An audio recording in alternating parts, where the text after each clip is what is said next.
हाँ जी।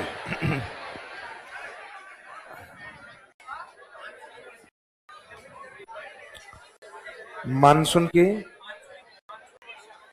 वर्षा किस डायरेक्शन में बढ़ती है?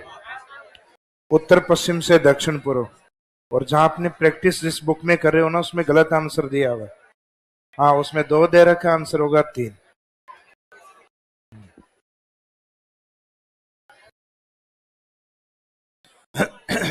हाँ जी। नेक्स्ट टॉपिक आपके राजस्थान ज्योग्राफी के बेसिक 5 टॉपिक कंप्लीट होने के बाद में नेक्स्ट है हाइड्रो ज्योग्राफी।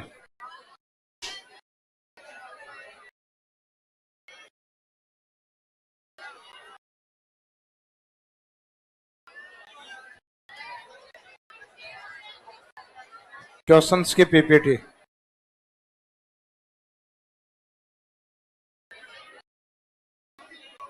बेसिक ज्योग्राफी में 5 जो टॉपिक हैं आपके, जिसमें राजस्थान के ओरिजिन या उत्पत्ति की बात की थी अपन ने,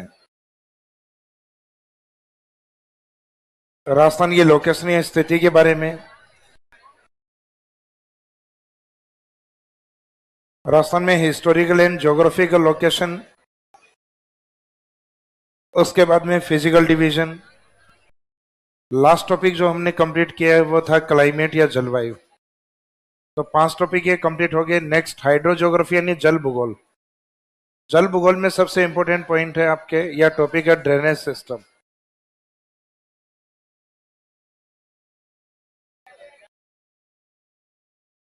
ड्रेनेज सिस्टम यानी अपवाह तंत्र।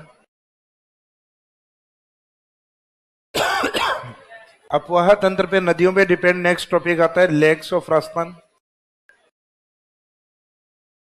राजस्थान में झीलें। फिर नदियों पे ही डिपेंड एक टॉपिक आता है आपके इरिगेशन प्रोजेक्ट।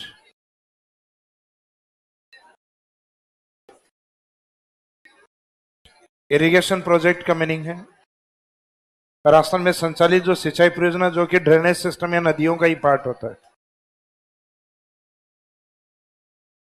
अब सिंचाई परियोजनाओं में और नदियों के पानी को कैसे बचाया जाए, इसके लिए एक टॉपिक ऐड किया गया है आपके वाटर कंजर्वेशन टेक्निक्स।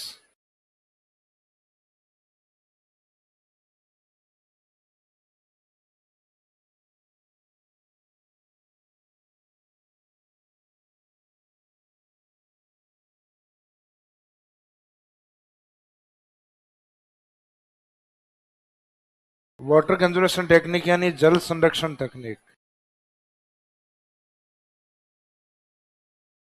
यह जल संरक्षण तकनीकें जिसमें कुछ परंपरागत हैं, कुछ आधुनिक। तो ये नेक्स्ट वाले जो टॉपिक हैं आपके, टॉपिक नंबर 5 क्लाइमेट के बाद 6, 7, 8 और 9, ये सारे आपके हाइड्रो ज्योग्राफी यानी जल से रिलेवेंट है। तो नेक्स्ट टॉपिक, ये बाकी सिलेबस में 5 ही लिखवाए हैं ना अभी आपको। तो नेक्स्ट बाकी आगे का जो सिलेबस है ये रहेगा आपका हाइड्रो ज्योग्राफी जलीय भूगोल, जिसमें अपवाह तंत्र, इस पे डिपेंड है लेक्स, झीलें। फिर अपवाह तंत्र पे डिपेंड है अपना इरिगेशन प्रोजेक्ट। फिर इनमें पानी को कैसे बचाया जाए, इससे रिलेवेंट टॉपिक है वाटर कंजर्वेशन टेक्निक्स, जल संरक्षण तकनीक है। तो नेक्स्ट इन टॉपिक्स के नाम लिखिएगा और उसमें हेडिंग लीजिएगा ड्रेनेज सिस्टम या अपवाह तंत्र। स्टार्टिंग में लिखवा दिए थे क्या सभी टॉपिक्स?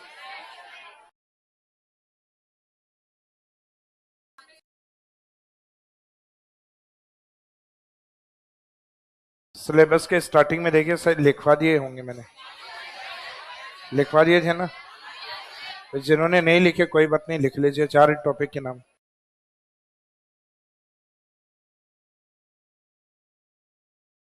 कॉपी का पहला पेज है, लिखवाया हुआ है तो। अच्छा, वो नहीं लिखवाए, ये हाँ लिख लीजिए, जिन्होंने नहीं लिखा वो लिख लीजिए। सिलेबस में हो सकता है कईयों ने कंप्लीट लिख ली हूँ, कईयों ने नहीं लिखे हूँ। बाकी जो स्टार्टिंग में बेसिक्स करवाते हैं वही लिखवाते हैं जनरली। तो ये कंप्लीट क्लाइमेट तक कंप्लीट करने के बाद में नंबर 6, 7, 8, 9 तीनों टॉपिक वाटर से रिलेवेंट, पानी से संबंधित, जिसमें एक ड्रेनेज सिस्टम यानी रिवर्स ऑफ राजस्थान, राजस्थान की नदियां पड़ेंगी इसमें ड्रेनेज सिस्टम में। ड्रेनेज सिस्टम यानी अपवाह तंत्र या रिवर्स ऑफ रास्ता। रिवर्स पे डिपेंड करता है अपना लेक्स, झील, और रिवर्स पे डिपेंड करते हैं अपने इरिगेशन प्रोजेक्ट्स, सिंचाई परियोजनाएं। फिर इनमें पानी को कैसे बचाना है, ये लास्ट वाला टॉपिक वाटर कंजर्वेशन टेक्निक्स, जल संरक्षण तकनीक है।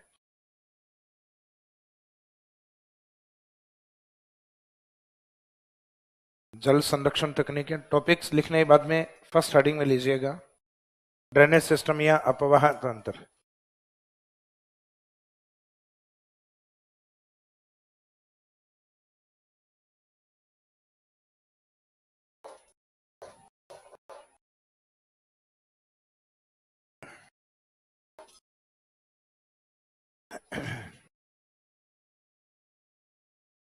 बंगाल की खाड़ी का मानसून सर्वाधिक वर्षा किस राज्य में करते हैं? एक स्टेट में अगर एवरेज देखा जाए तो मेघालय में सबसे ज्यादा करता है। अरब सागरीय मानसून से सर्वाधिक वर्षा किस राज्य में होती है? अरब सागर से मुख्यतः केरल में अधिक होती है, जहां से एंट्री करता है। बाकी केरल, कर्नाटक, महाराष्ट्र, इन सभी राज्यों में अच्छी वर्षा है। मैक्सिमम केरल में, फिर कर्नाटक और महाराष्ट्र में, फिर राजस्थान की ओर बढ़ते बढ़ते वर्षा की मात्रा कम होती।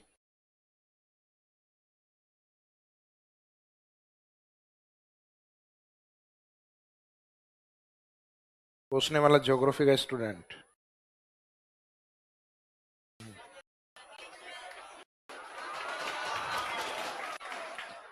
हाँ लिखो।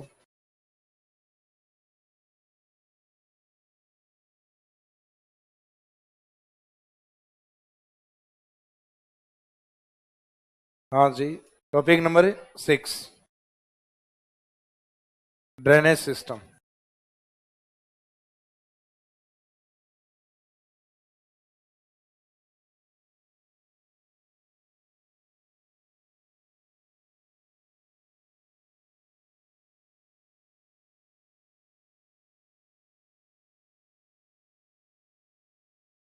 अपवाह तंत्र, अपवाह तंत्र का मीनिंग अपना राजस्थान का ये टॉपिक है, इसमें रिवर्स जो पढ़ते हैं अपन, नदियां।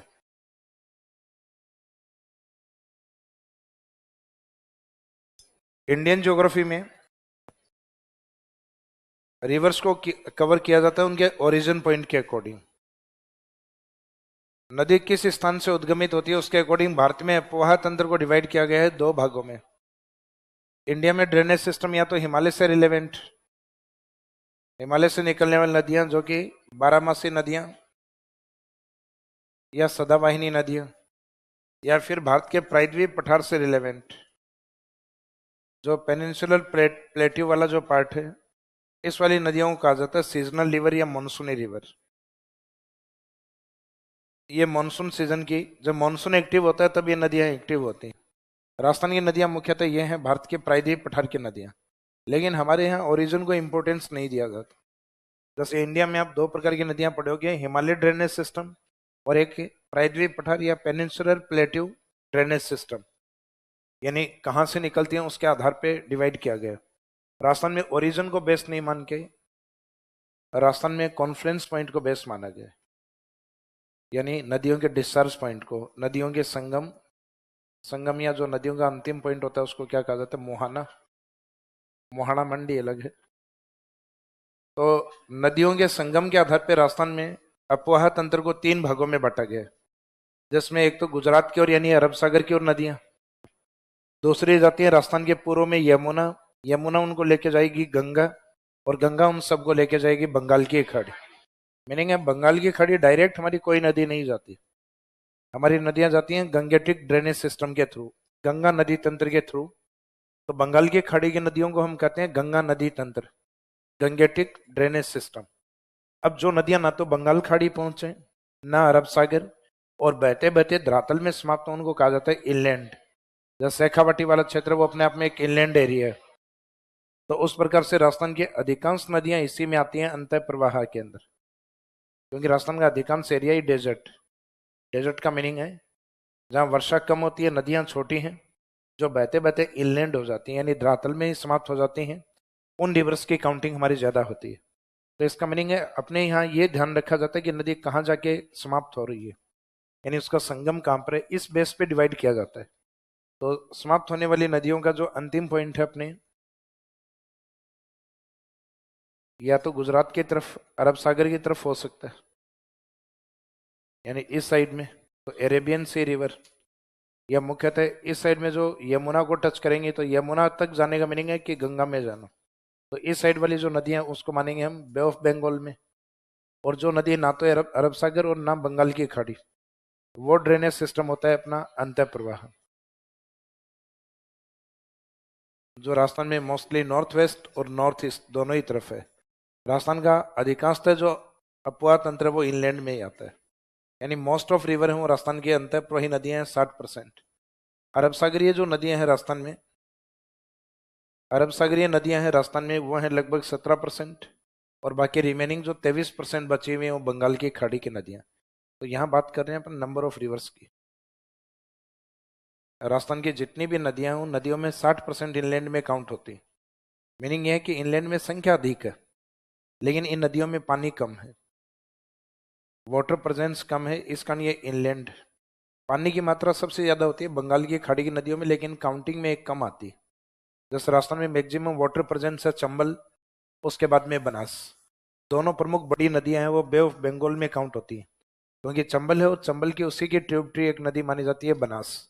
इनमें मैक्सिमम वाटर प्रेजेंस है, इसका मीनिंग है।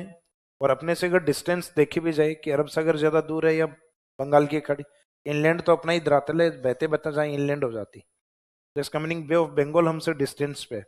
तो डिस्टेंस पे जो नदियां जा रही हैं, अधिक दूरी में जा रही हैं, तो सामान्य सी बात है उसमें पानी की मात्रा ज्यादा है। तो बंगाल की खाड़ी की नदियों में पानी की मात्रा ज्यादा होती है, भले ही इनकी काउंटिंग नदियों की संख्या भले ही क्या है कम।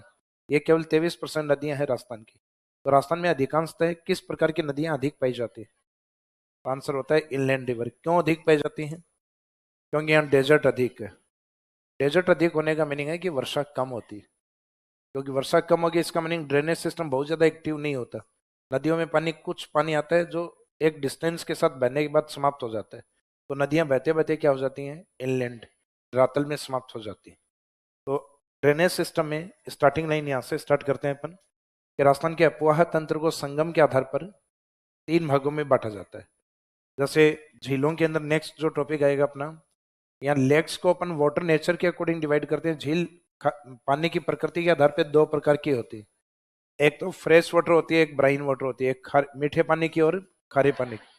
तो झीलों को मुख्यतः पानी की प्रकृति के आधार पर 2 भागों में, अपवाह तंत्र को राजस्थान में 3 भागों में, भौतिक प्रदेश राजस्थान में 4, राजस्थान में क्लाइमेट जोन 5। व्यक्ति का नाम नहीं आए तब तक।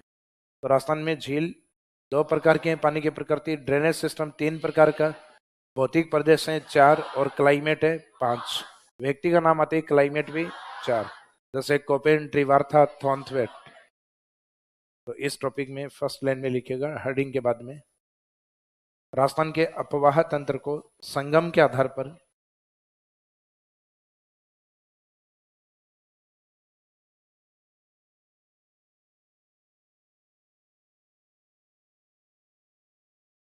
राजस्थान के अपवाह तंत्र को संगम के आधार पर 3 भागों में बांटा जाता है। On the basis of Confluence point या डिस्चार्ज पॉइंट लिख दीजिएगा। On the basis of confluence the drainage system of Rajasthan is divided into 3 parts. संगम के आधार पर राजस्थान के अपवाह तंत्र को 3 भागों में बांटा जाता है। तो इसका मीनिंग, इसमें बेस क्या है उसको अंडरलाइन कर दीजिए, संगम। On the basis of confluence the drainage system of Rajasthan is divided into 3 parts. तो एक तो बेस क्या है और एक कितने डिविजन्स में डिवाइड किया गया है, 3। तो फैक्ट को अंडरलाइन और बेस को अंडरलाइन कर दीजिए।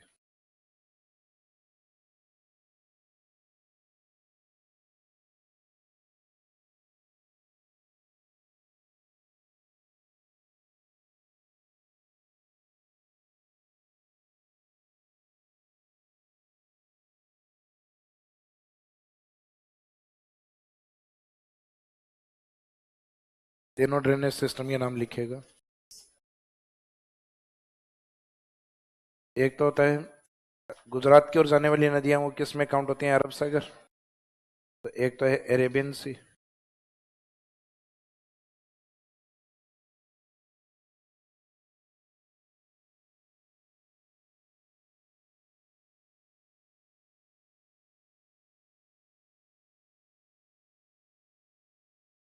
एक अंतर प्रवाह inland,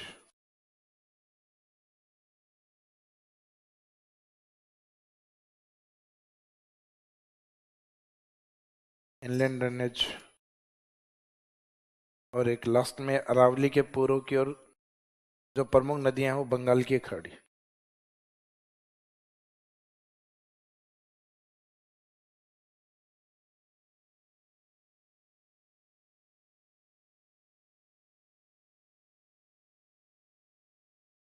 bay of Bengal river,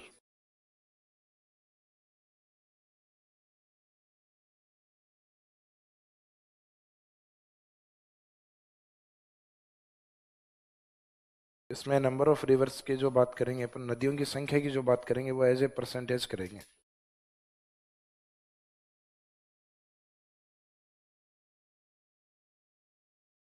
नदियां अरेबियन सी में मानी जाती हैं 17%, 17%। मैक्सिमम पार्ट है इनलैंड में, 60% नदियां आती हैं राजस्थान की इसमें। और बे ऑफ बंगाल में बचे भी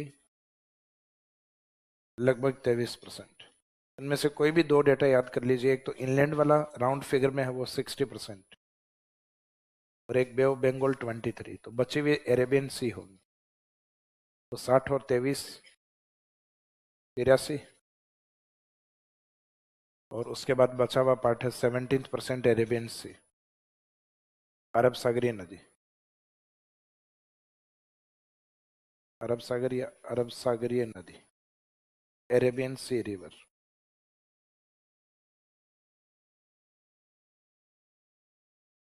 तो अरब सागर वाले पार्ट में ड्रेनेज सिस्टम कितना परसेंट है? 17%।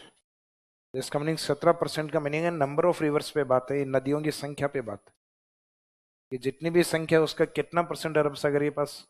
फॉर एग्जाम्पल राजस्थान में 100 नदी है तो 17 अरब सागर को मिलती है, 60 इनलैंड को मिलेंगी, और 23 नदियां किसको मिलेंगी? बंगाल की खाड़ी। अब ये इनलैंड वाली काउंटिंग में भले ही ज्यादा हो लेकिन इनमें पानी की मात्रा क्या होगी? कम रहेगी इसमें। तो इसको डायग्राम फॉर्मेट में अगर हम इंडिकेट करें,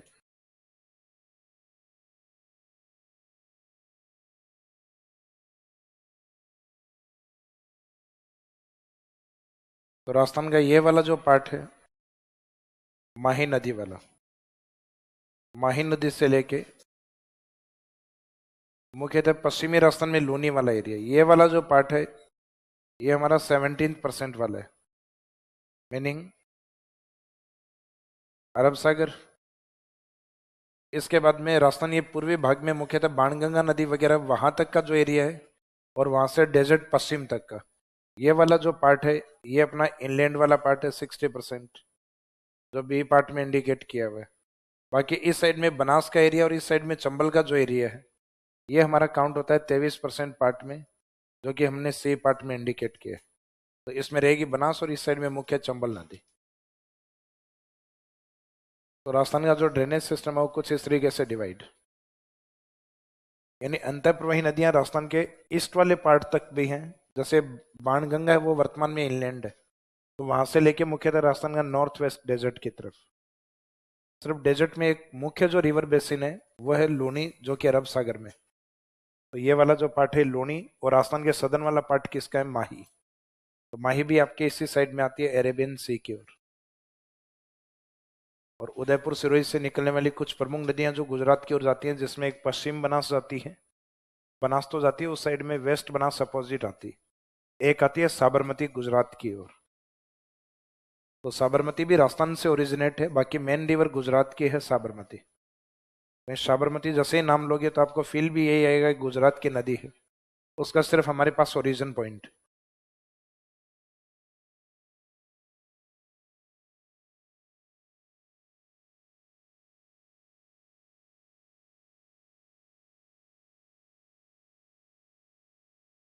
हाँ जी, कंप्लीट हो गए यहाँ तक।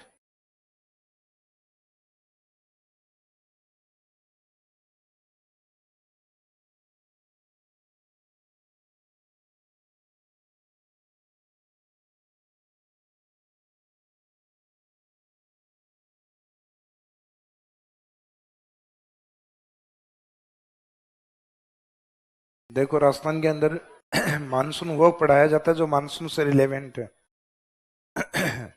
बंगाल की खाड़ी की शाखा का उद्भव कहाँ से होता है? बंगाल की खाड़ी की शाखा का उद्भव बंगाल की खाड़ी से होता है।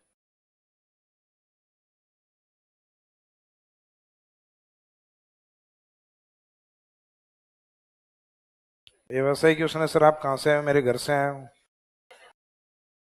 या फिर आप पूछोगे सर आप घर में कहाँ से आए हो? घर में घर से आया हूँ। मेडागास्कर द्वीप से आने वाली पवनों से एल नीनो का प्रभाव कम हो जाता है क्या? तो ये इंडियन ज्योग्राफी जिन्होंने पढ़ रखी है, ये उनके क्वेश्चन है जिन्होंने जो हिंद महासागर में एक थ्योरी पढ़ी हुई है, एंटीपोडल थ्योरी। ये उन लोगों के क्वेश्चन है, तो आप लोगों को पढ़ाया हुआ है ऑलरेडी, आप ये क्वेश्चन नहीं करें।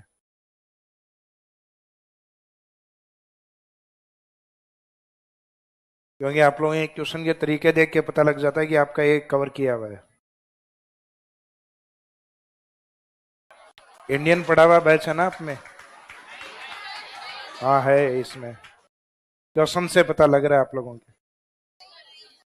भाई सभी के लिए नहीं है, लेकिन कुछ स्टूडेंट्स हैं जो पढ़े हुए। हाँ।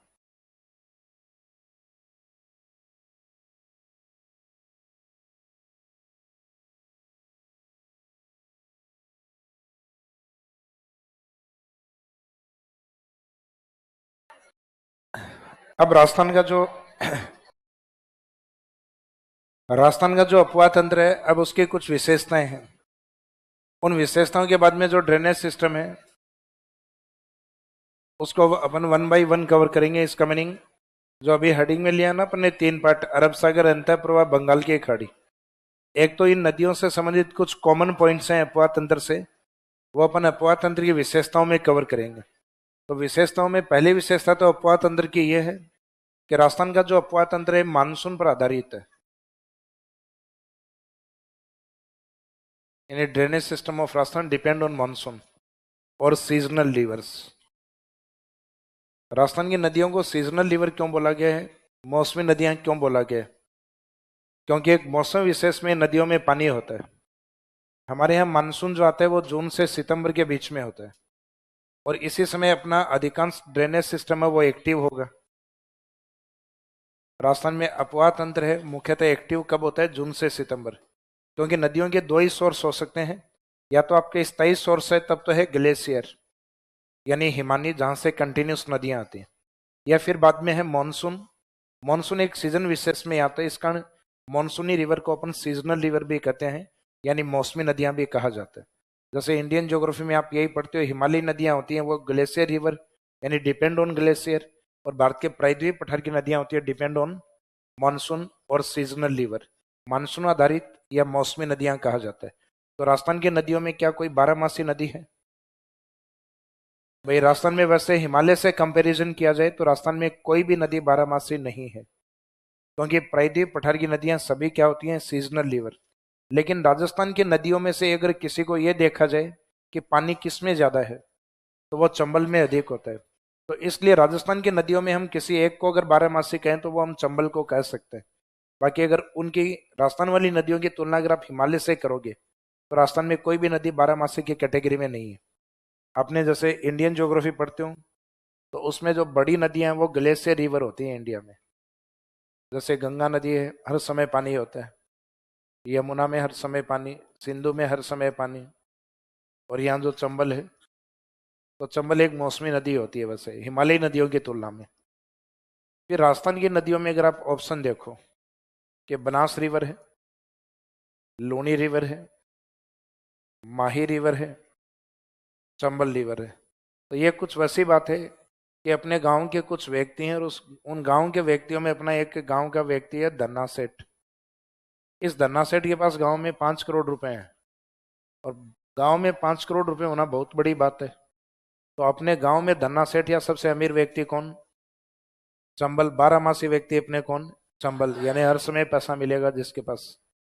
इस धन्ना सेठ को एक दिन मुंबई में पार्टी में बुलाया, और इसके पास में बैठे अंबानी, रतन टाटा, अंडानी, जो इसमें अडानी ग्रुप, अंडानी नहीं अडानी ग्रुप, और चंबल यानी ये अपना धन्ना सेठ। अब जैसे ही धन्ना सेठ इनके साथ बैठा तो किसी ने आके पूछा कि भाई ये गरीब व्यक्ति कौन बैठा है। तो धन्ना सेठ अपने गांव के लिए तो बहुत अमीर आदमी था, लेकिन इन आदमियों के पास में बैठा तो इनकी गाड़ियां भी धन्ना सेठ के पैसे से महंगी हैं। तो इसका मीनिंग धन्ना सेठ के पास जितना पैसा नहीं उससे ज्यादा तो महंगी गाड़ियां हैं। तो धन्ना सेठ इनके सामने क्या है, गरीब। तो हिमालयी नदियों से चंबल की जब भी तुलना की जाए, चंबल एक मौसमी नदी है। लेकिन अपने राजस्थान की नदियों में चंबल की तुलना हो तो चंबल एक बारहमासी नदी। तो मीनिंग ये देखना है कि चंबल की तुलना कहाँ से हो रही है। हिमालय रिवर या ग्लेशियर रिवर के साथ तुलना हो रही है तब एक सीजनल रिवर। तो भारत के चंबल से भी बड़ी नदियां हैं जिनको मौसमी बोला जाता है। गोदावरी, कृष्णा, कावेरी, सदर्न इंडिया की जितनी भी बड़ी नदियां, नर्मदा, तापी, ये सब चंबल से बड़ी नदियां। और उन नदियों को भी हम क्या मानते हैं, मौसमी नदी। तो चंबल भी एक मौसमी नदी है इंडियन ड्रेनेज सिस्टम में देखा जाए तो। राजस्थान के अंदर अगर किसी को हम एक बारहमासी बोल सकते हैं तो फिर जिसमें पानी ज्यादा होता है उसको बोलेंगे किसको, चंबल। इसलिए चंबल को राजस्थान में बारहमासी बोला गया है। तो एक विशेषता तो यह है कि राजस्थान का जो ड्रेनेज सिस्टम है वो किस पे डिपेंड है, मानसून पर। फिर राजस्थान का जितना भी ड्रेनेज सिस्टम है उसमें ज्यादा किस प्रकार का है, तो वो अपने को पता है कि मोस्ट ऑफ जो ड्रेनेज सिस्टम है वो हमारा इनलैंड वाला है। अंतःप्रवाही नदी राजस्थान में अधिक है। अंतःप्रवाही नदी अधिक है, इसका कारण है कि हमारे यहाँ मरुस्थल अधिक है। मीनिंग मरुस्थल अधिक होने का मीनिंग है कि हमारी वर्षा कम है। तो भारत में सबसे ज्यादा अंतःप्रवाही नदियां कहाँ पर हैं, तो इंडिया में डेजर्ट सबसे ज्यादा कहाँ पर है, राजस्थान में। तो ये अंडरस्टूड है कि जहाँ इनलैंड रिवर्स अधिक होंगे वहां डेजर्ट अधिक होगा, या जहाँ डेजर्ट अधिक होगा वहां इनलैंड रिवर्स अधिक होंगे। तो ये जनरल क्वेश्चन पूछा जाता है, भारत में अंतःप्रवाही नदियां किस स्टेट में अधिक है, राजस्थान। तो अभी जो परसेंटेज लिखा है उसमें इनलैंड सबसे ज्यादा लिखा था अपन ने। वो सिर्फ राजस्थान में नहीं, वो इंडिया में इनलैंड सबसे ज्यादा राजस्थान के पास है। और राजस्थान में अंतःप्रवाही नदियां अधिक हैं क्योंकि यहाँ मरुस्थल का विस्तार अधिक है। यानी mostly inland rivers are found in Rajasthan because desert maximum extent in Rajasthan state. इसके बाद में बात होती है कि राजस्थान में जो अरावली जो माउंटेन है वो अपने आप में एक जल विभाजक रेखा है। ये अरावली में लिखवाया हुआ है कि अरावली है, उसके ईस्ट की जो नदियां होती है मोस्टली बंगाल की खाड़ी, और इसके पश्चिम की नदियां होती है वो अरेबियन सी। इनलैंड अरावली के दोनों ही तरफ होता है, तो इनलैंड को डिवाइड नहीं करती अरावली, क्योंकि अरावली के पूर्व में भी अंतःप्रवाही नदियां हैं, पश्चिम में भी है। ये बात अलग है कि पश्चिम डेजर्ट की और अंतःप्रवाही नदियां ज्यादा है। बाकी बाणगंगा नदी अरावली के पूर्व में एक मैदान करवाया था, बाणगंगा प्लेन। तो बाणगंगा भी अभी एक इनलैंड रिवर ही है वर्तमान में, 2012 के बाद में। तो इसका मीनिंग ये है कि अंतःप्रवाही नदियों को अरावली सेपरेट नहीं करेगी, डिवाइड नहीं करेगी।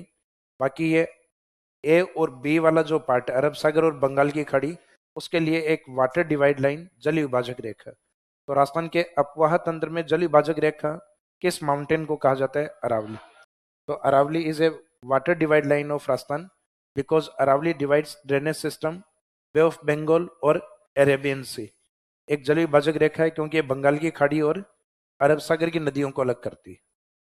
फिर उसके बाद में हम नदियों की बात करते हैं कि राजस्थान के अंदर सतह पे जो जल, सतह का मीनिंग होता है नदी जल, सरफेस वाटर या रिवर वाटर।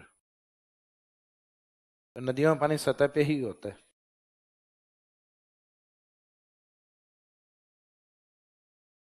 अगर भारत में सरफेस वाटर को, यानी जो लैंड पार्ट पे जो पानी है उसको अगर आप 100% मानो और फिर पूछो कि भारत के कुल सतही जल में राजस्थान की नदियों का योगदान कितना है, तो हम बताते हैं 1.16%। एरिया हम लेके बैठे हैं भारत का 10.41%, जबकि पानी हमारे पास केवल 1%। समस्या ये तो है कि राजस्थान डेजर्ट स्टेट है। फिर जमीन वाले अंदर वाले पानी की बात करें, ग्राउंड वाटर की, भूमिगत जल की। तो ग्राउंड वाटर की बात की जाती है तो ग्राउंड वाटर को इंडिया में जितना भी ग्राउंड वाटर है उसको 100% मानिए। फिर पूछा जाए उस 100% में राजस्थान की जमीन के अंदर कितना है, तो उसमें डेटा आता है 1.72। पहले 1.69 बोला जाता था, अब थोड़ा बहुत इंक्रीज हुआ है क्योंकि कुछ वर्षों में राजस्थान में वर्षा की मात्रा बढ़ी है। और एक पश्चिमी राजस्थान में जो सिंचाई हो रही है वो दूसरे राज्यों से नदियां लाके, कैनाल्स लाके और उनसे पानी की सिंचाई हो रही है। तो अब ये मानिएगा कि सतलज, व्यास, रावी, नर्मदा, उनका पानी राजस्थान में आके और डेजर्ट एरिया में सिंचाई करेगा। तो इसका मीनिंग डेजर्ट की जमीन से तो पानी नहीं निकाला जा रहा ना, वहाँ सिंचाई की जा रही है, तो इसका मीनिंग वहाँ की जमीन में पानी स्टोर हो रहा है। यानी फॉर एग्जाम्पल अपन 100 बाल्टी डालते हैं तो हो सकता है 30-40 फसल में समाप्त हो जाए, इवेपोरेट हो जाए, 60 तो जमा होंगे अपने। तो इसका मीनिंग है कि राजस्थान की भूमि में धीरे धीरे जो ग्राउंड वाटर है वो इंक्रीज हो रहा है, जमीन में पानी बढ़ रहा है, जमीन में वाटर जो ब्लॉक्स हैं वो अपने ज्यादातर ओवर एक्सप्लॉइटेड जोन में, अति दोहित जोन में या डार्क जोन में आ गए। डार्क जोन का मीनिंग है कि राजस्थान में अधिकांशतः जो वाटर ब्लॉक है वो इस प्रकार के हैं जहां वाटर का यूटिलाइजेशन मोर देन 100% है, जहां पानी का यूज 100% से भी अधिक है। यूज का मीनिंग ये है कि जिस क्षेत्र में जो पानी इकट्ठा होता है बारिश से उसको कहा जाता है लैंड रिचार्ज, जमीन के अंदर पानी का आना। तो जैसे 100 बकेट जमा हुई, वहां से हम 105, 110, 150 बकेट, 200 बकेट, तो ज्यादातर हमारा यूटिलाइजेशन ऐसा ही है, यानी जितनी इकट्ठी होती है उससे ज्यादा हम निकाल रहे हैं। उस जोन को कहा जाता है अति दोहित जोन। और जमीन में जहां पानी इकट्ठा हो रहा है हम यूज कर रहे हैं लगभग 90 से 100, यानी लगभग जितना आ रहा है उतना यूज कर ले रहे हैं, बचा कुछ नहीं रहे। इसको कहते हैं क्रिटिकल जोन। ये अति दोहित होता है, जहाँ यूटिलाइजेशन आप 100 से ज्यादा करोगे इसका मीनिंग अति दोहन, ओवर एक्सप्लॉइटेड जोन। जहाँ 90, 100 करोगे ये होगा क्रिटिकल, जिसको आजकल नाम दिया गया है ओड जोन, यानी विषम जोन। जहां जमीन में जो पानी इकट्ठा हुआ, यानी लगभग 100 बाल्टी जमा हुई थी और आपने 90 से 100 वापस निकाल ली, इसका मीनिंग बढ़ तो कुछ नहीं रहा है। क्रिटिकल जोन है, थोड़ा सा भी अधिक उत्पादित करते किस में आ जाएगा, ओवर एक्सप्लॉइटेड जोन में, अति दोहित में। फिर एक होता है 70 to 90%, ये होता है सेमी ओड या सेमी क्रिटिकल। तो आजकल नाम दिया गया है सेमी ओड, अर्धविषम। तो इसका मीनिंग 100 बाल्टी जमा हो रही है और आप 70 से और 90 यूज कर रहे हो, तो सामान्य सी बात है ये डायरेक्ट अति दोहित में नहीं जाएगा। पहले सेमी क्रिटिकल है यानी सेमी ओड है, पहले किस में काउंट होगा, क्रिटिकल में या ओड में काउंट होगा, फिर जाके इसमें काउंट होगा। और जहां वाटर यूटिलाइजेशन 70% से भी कम है, मीनिंग है 100 बाल्टी जमा हुई थी, आप 70 से कम यूज कर रहे हो, तो उन एरियाज में ग्राउंड वाटर कंटिन्यूस ऊपर बढ़ेगा। वो राजस्थान में बहुत ही कम है। 302 वाटर ब्लॉक जिनका असेसमेंट रिपोर्ट अभी 2022 में जारी हुई, उन 302 में 219 ब्लॉक राजस्थान के ओवर एक्सप्लॉइटेड जोन में, डार्क जोन के अंदर, लगभग पानी समाप्ति के कगार में। 302 में ओवर एक्सप्लॉइटेड जोन में कितने आ गए, 219 आ चुके हैं। सेफ जोन राजस्थान में ये वाले 70% से कम यूटिलाइजेशन वाले 38 ही बचे हैं, बाकी बचे हुए ओड और सेमी ओड यानी क्रिटिकल एंड सेमी क्रिटिकल, जिनका कोई खास महत्व नहीं होता। 20-22 इसमें है, लगभग इसके आसपास इसमें।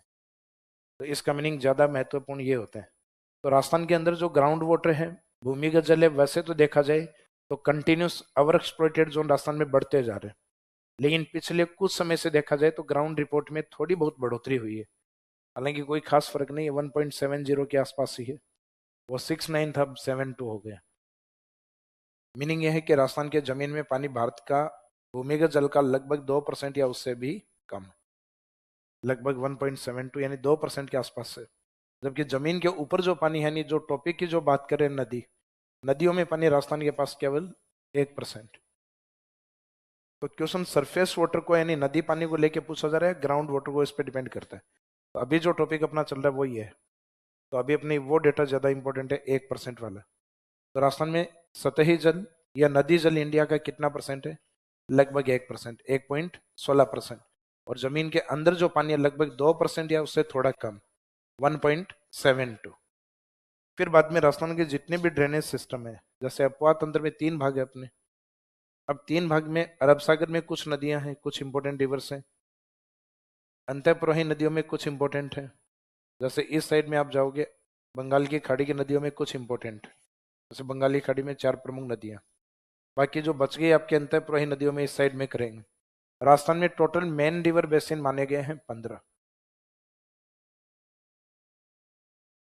मेन बेसिन का मीनिंग ये होता है कि जो मुख्य या बड़ी नदी होती है उसको बोला जाता है। मेन बेसिन के साथ कनेक्ट होने वाली जो नदी होती है उनको कहा जाता है सब बेसिन, उप बेसिन, वैसे ट्यूबट्रीज बोला जाता है। किचन में घुसे हुए हो गया।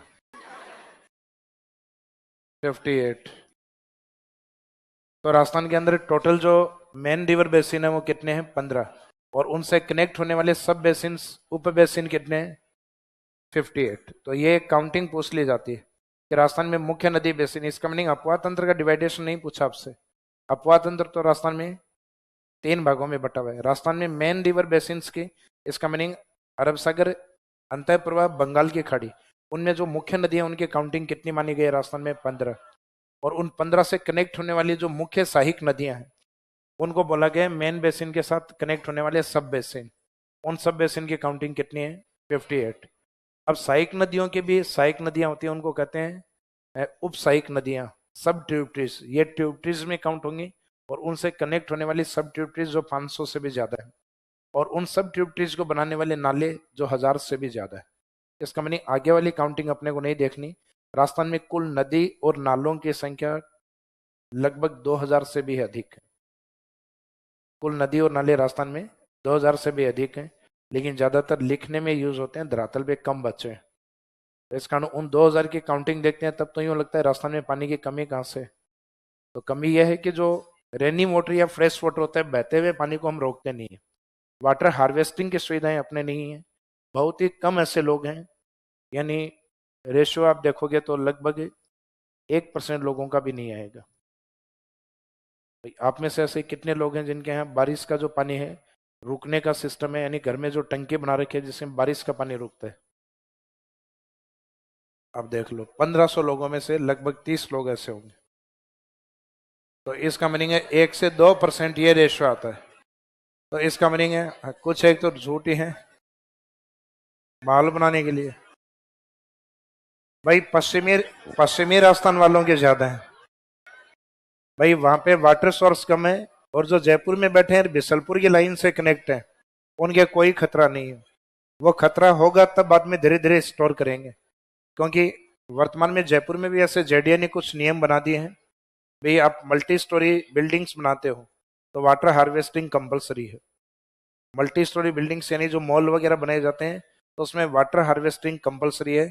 उसमें आपको अप्रूवल लेना होता है बिल्डिंग बनाते टाइम कि आप ये टैंक बनाओगे, उस चीज का उसमें टिक करवाया जाता है। इसका मीनिंग आपके प्रेजेंट होना चाहिए। तो बिल्डिंग में नहीं होगा तो इसका मीनिंग कभी भी जेडीए वगैरह या जो नगर निगम वाले ये जब जांच करते हैं कई बार, तो उसके अंदर आपका चालान हो सकता है उसमें, चाहे कॉमर्शियल। हालांकि जो मल्टी स्टोरी होते हैं वो मोस्टली कॉमर्शियल ही होते हैं। बाकी मकान का भी एक निश्चित क्राइटेरिया बीच में तो था, 500 वर्ग गज या 1000 वर्ग गज किसी का मकान है तो इसका मीनिंग एक बड़ा एरिया है। उस बड़े एरिया के अंदर पानी जो बारिश का जो पानी गिरता है तो वहां रहने वाले लोग कम से कम उसको स्टोर करें। तो एक निश्चित क्राइटेरिया के ऊपर मकानों में भी ये परमिशन अपने को अप्रूवल करवाना होता है मकान बनाते हैं तब, क्योंकि अपने मकान की रजिस्ट्री बनती है तो उसमें वो इंडिकेट करना पड़ेगा आपको कि वाटर हार्वेस्टिंग सिस्टम लगा है। आने वाले टाइम में इन चीज़ों को धीरे धीरे कंपलसरी कर दिया जाएगा। जैसे जैसे पानी की डिमांड और ज़्यादा बढ़ेगी उसके साथ साथ, क्योंकि पेयजल एक ऐसी व्यवस्था है जो हर इंसान अपनी पूरी कर सकता है। भले ही घर के अन्य कामों के लिए हमें पानी की रिक्वायरमेंट गवर्नमेंट पे डिपेंड हो, लेकिन साल भर में वाटर हार्वेस्टिंग इतना किया जा सकता है जो कि रेनी वाटर से हम कलेक्ट कर सकते हैं। तो ये कुछ 4-5 पॉइंट हैं जो इसकी विशेषताओं में लिखने हैं। तो अभी आपने जो 3 डिवाइडेशन किए थे डायग्राम के अंदर, उसके बाद में लिखो अपवाह तंत्र की विशेषताएं, कैरेक्टरिस्टिक्स ऑफ ड्रेनेज सिस्टम। अपवाह तंत्र की विशेषताएं डायग्राम बना लिया था ना? अब उसके जस्ट नीचे लिखो विशेषता, लिख दो डायरेक्ट, अंडरस्टूड है अपवाह तंत्र की विशेषताएं, या नाम लिख दो अपवाह तंत्र की विशेषताएं, कैरेक्टरिस्टिक्स ऑफ ड्रेनेज सिस्टम।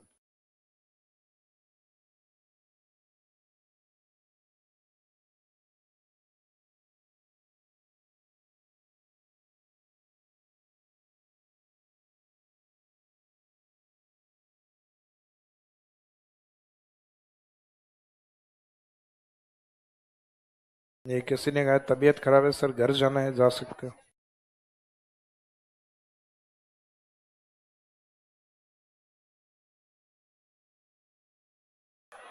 करवाएंगे।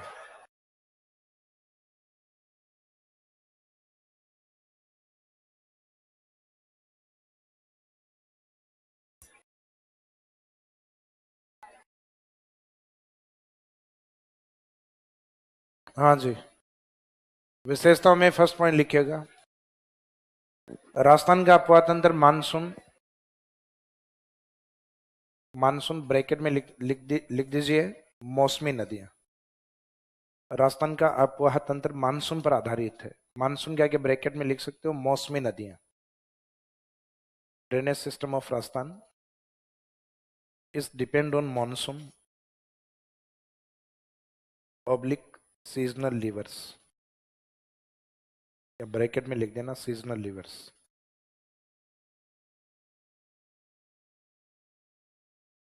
राजस्थान का अफवाह तंत्र मानसून पर आधारित, मानसून के आगे ब्रैकेट में मौसमी नदियां। Drainage system of Rajasthan is depend on monsoon, is depend on monsoon, bracket में लिख दीजिएगा सीजनल लीवर। मानसून का मीनिंग, मानसून हमारे एक सीजन में ही आता है, वर्षा ऋतु में, तो मानसून पे डिपेंड है, इसका मीनिंग सीजनल लीवर्स हैं अपने यहाँ। तो राजस्थान की नदियां मानसूनी नदियां, स्टेटमेंट यह है तो भी ठीक है, मौसमी नदियां हैं तो भी स्टेटमेंट ठीक है, यानी सीजनल लीवर्स या फिर मानसूनी या मानसूनी नदियां। फिर पॉइंट नंबर सेकंड, अगली विशेषता, राजस्थान में अंतः प्रवाही नदियां सर्वाधिक हैं, यानी जैसा भी ड्रेनेज सिस्टम है मानसून पर, उसमें किस प्रकार के ड्रेनेज सिस्टम अधिक है अपने इनलैंड। राजस्थान में अंतः प्रवाही नदियां सर्वाधिक है। Inland rivers are mostly found in Rajasthan, inland rivers are mostly found in Rajasthan. Rajasthan में अंतः प्रवाही नदियां सर्वाधिक, क्योंकि यहां मरुस्थल का विस्तार सर्वाधिक है, because desert is maximum extent here, because desert is maximum extent here, क्योंकि यहाँ मरुस्थल का विस्तार अधिक है। तो इसमें एक तो डेजर्ट को अंडरलाइन कर दीजिए और एक इनलैंड को, इसका मीनिंग ये दोनों एक दूसरे से कोरिलेवेंट। जहाँ डेजर्ट होगा वहाँ मुख्यतः अंतःप्रवाही नदियाँ अधिक होंगी, लेकिन ऐसा कहना भी गलत होगा कि डेजर्ट में केवल अंतःप्रवाही नदियाँ ही पाई जाती है।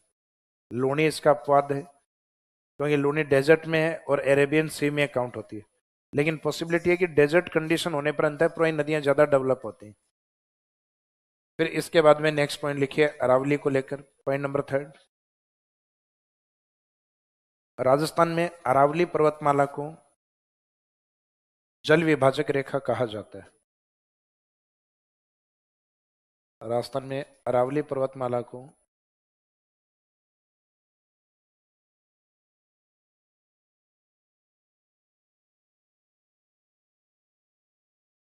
जल विभाजक रेखा कहा जाता है। Aravalli mountain is known as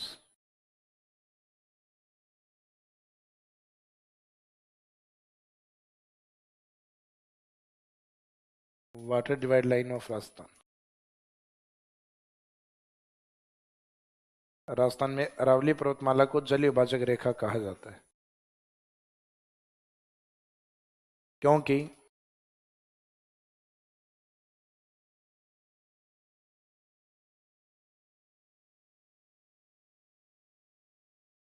because Aravalli divides drainage system into two parts, क्योंकि अरावली अपवाह तंत्र को दो भागों में बांटती है। इसके ईस्ट वाली जो नदियां हैं वो तो किस में काउंट होती हैं, बीओबी में, बे ऑफ बंगाल रिवर में।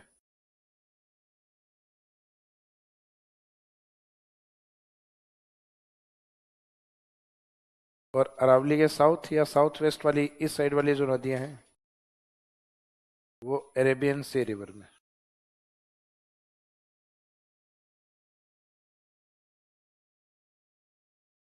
Because Aravalli divides drainage system into two parts which are bay of Bengal and Arabian C rivers, जो बंगाल की खाड़ी एवं अरब सागर की नदियां हैं।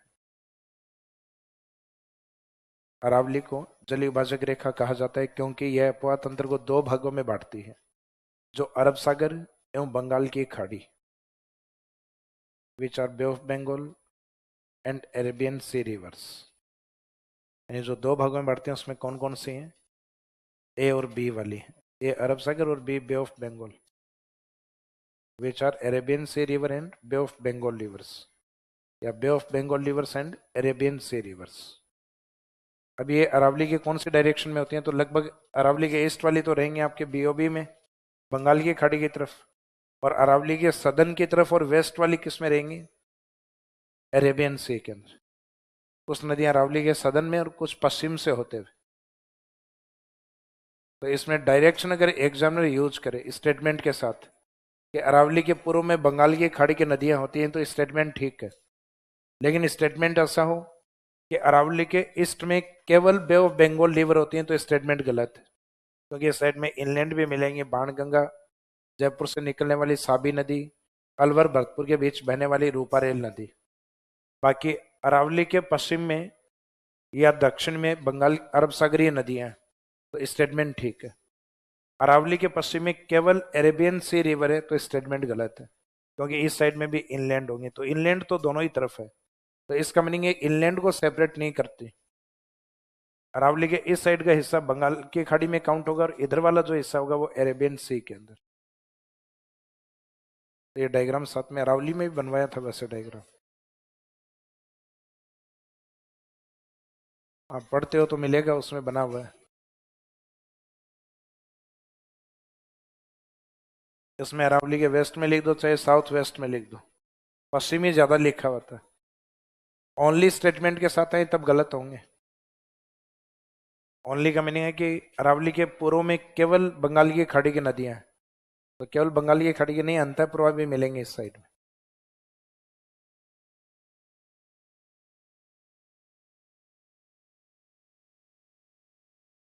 अब इसके बाद में अपने सरफेस वाटर यानी नदी पानी की बात की थी कि इंडिया में ड्रेनेज सिस्टम या अपवाह तंत्र अगर 100% है, यानी नदियों में 100% पानी है, तो राजस्थान के पास से 1.16%।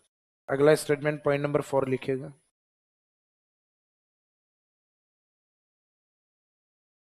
देश के कुल अपवाह तंत्र में या सतही जल में, देश के कुल सतही जल में, सतही जल के आगे ब्रैकेट में लिख दीजिए नदी जल। नदी जल में राजस्थान का योगदान 1.16%।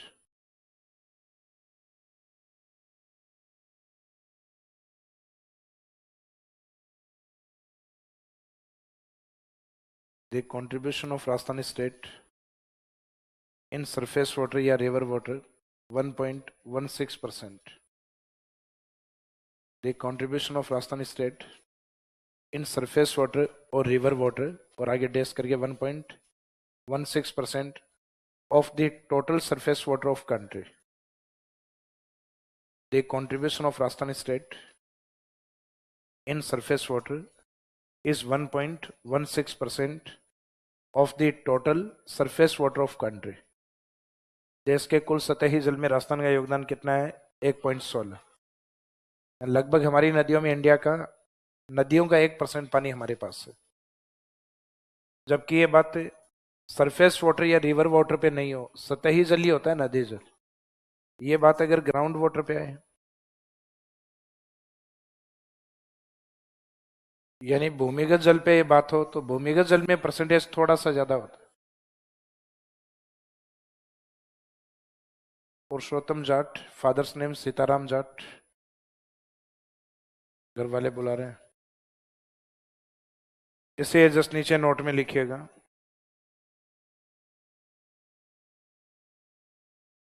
नोट में लिखिए, क्योंकि ये इस टॉपिक से रिलेवेंट नहीं, भूमिगत जल अपने आप में अलग होता है, तो इसलिए नोट में इंडिकेट करना है। तो देश के कुल भूमिगत जल में राजस्थान का योगदान, the contribution of Rajasthan state in ground water, आगे डेस करके लिख देना, 1.72% of the total ground water of country. देश के कुल भूमिगत जल में राजस्थान का योगदान, यानी ऊपर वाली लाइन ही लिखनी है सेम, सिर्फ कीवर्ड चेंज करना है। वहां सतही लिखा था, यहाँ भूमिगत लिखना है। वहां फैक्ट 1.16 था, इसमें 72 लिखना है, 1.72। देश के कुल भूमिगत जल में राजस्थान का योगदान, the contribution of Rajasthan state in ground water is 1.72% of the total ground water of country. देश के कुल भूमिगत जल में राजस्थान का योगदान, तो इसमें जो कीवर्ड है ना भूमिगत, ग्राउंड वाटर, इसको अंडरलाइन कर दीजिए। इससे जस्ट वाले में क्या लिखा था, सरफेस वाटर या रिवर वाटर, तो वहां अंडरलाइन कर दीजिए नदी जल या सतही जल। ज्यादा इंपॉर्टेंट ऊपर वाला डेटा है ये वाला, क्योंकि अभी बात ही अपन इस टॉपिक पे कर रहे हैं, नदी पे। Next point number 5।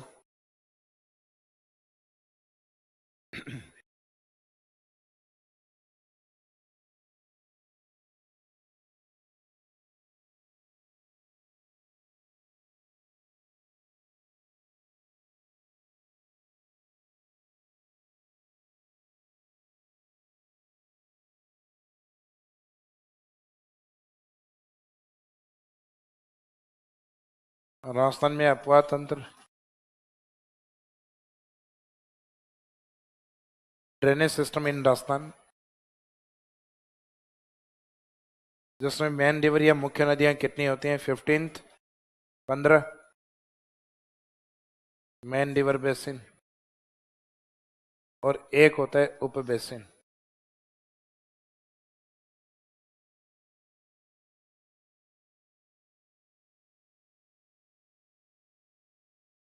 सब बेसिन्स में काउंटिंग आती है 58। तो ड्रेनेज सिस्टम इन राजस्थान फिर दो पार्ट्स में डिवाइड कर दीजिए, मेन रिवर बेसिन,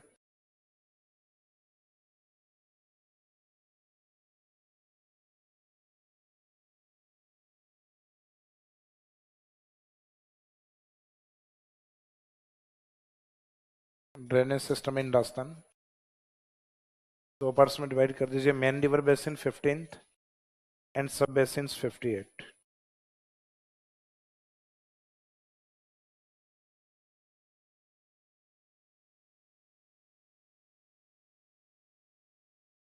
तो यहाँ मुख्य नदी बेसिनों की बात हो रही है, अपवाह तंत्र को कितने भागों में डिवाइड किया वो बात नहीं हुई। तो एग्जाम में क्वेश्चन को ध्यान से देखना, हो सकता है फैक्ट में आपके एक 3 भी लिखा हुआ रहे, एक 15 है, 5 6, इस तरीके से पॉइंट दिए जाए कि राजस्थान में मेन रिवर बेसिन कितने, मुख्य नदियां कितनी है, तो आंसर रहेगा 15th।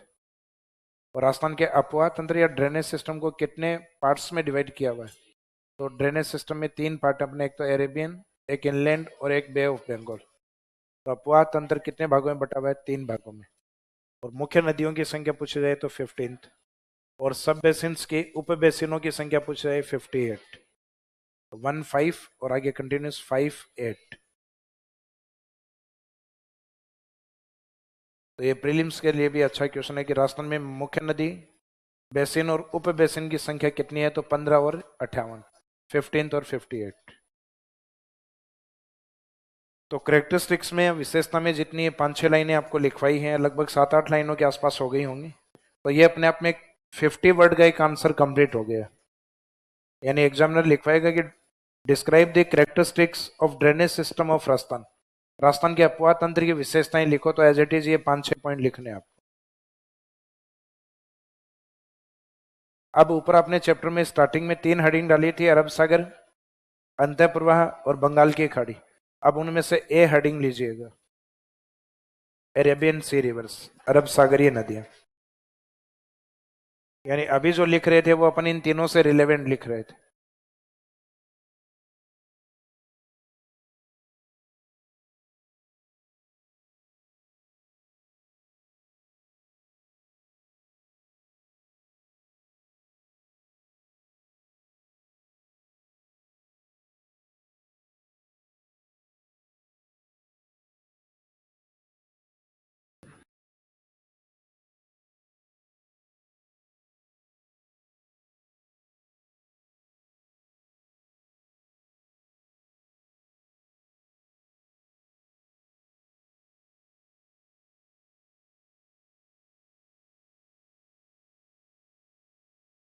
भारत में ये वाला जो पार्ट है ये आता है बे ऑफ बंगाल के अंदर। बे का मीनिंग क्या है, यहाँ खाड़ी। इस साइड में ये वाला जो भाग है, ऊपर वाला भाग ये कै में, ये नीचे वाला भाग है एक ख में। ऊपर कै वाला कच्छ की खाड़ी, नीचे ख वाला खंबात की खाड़ी।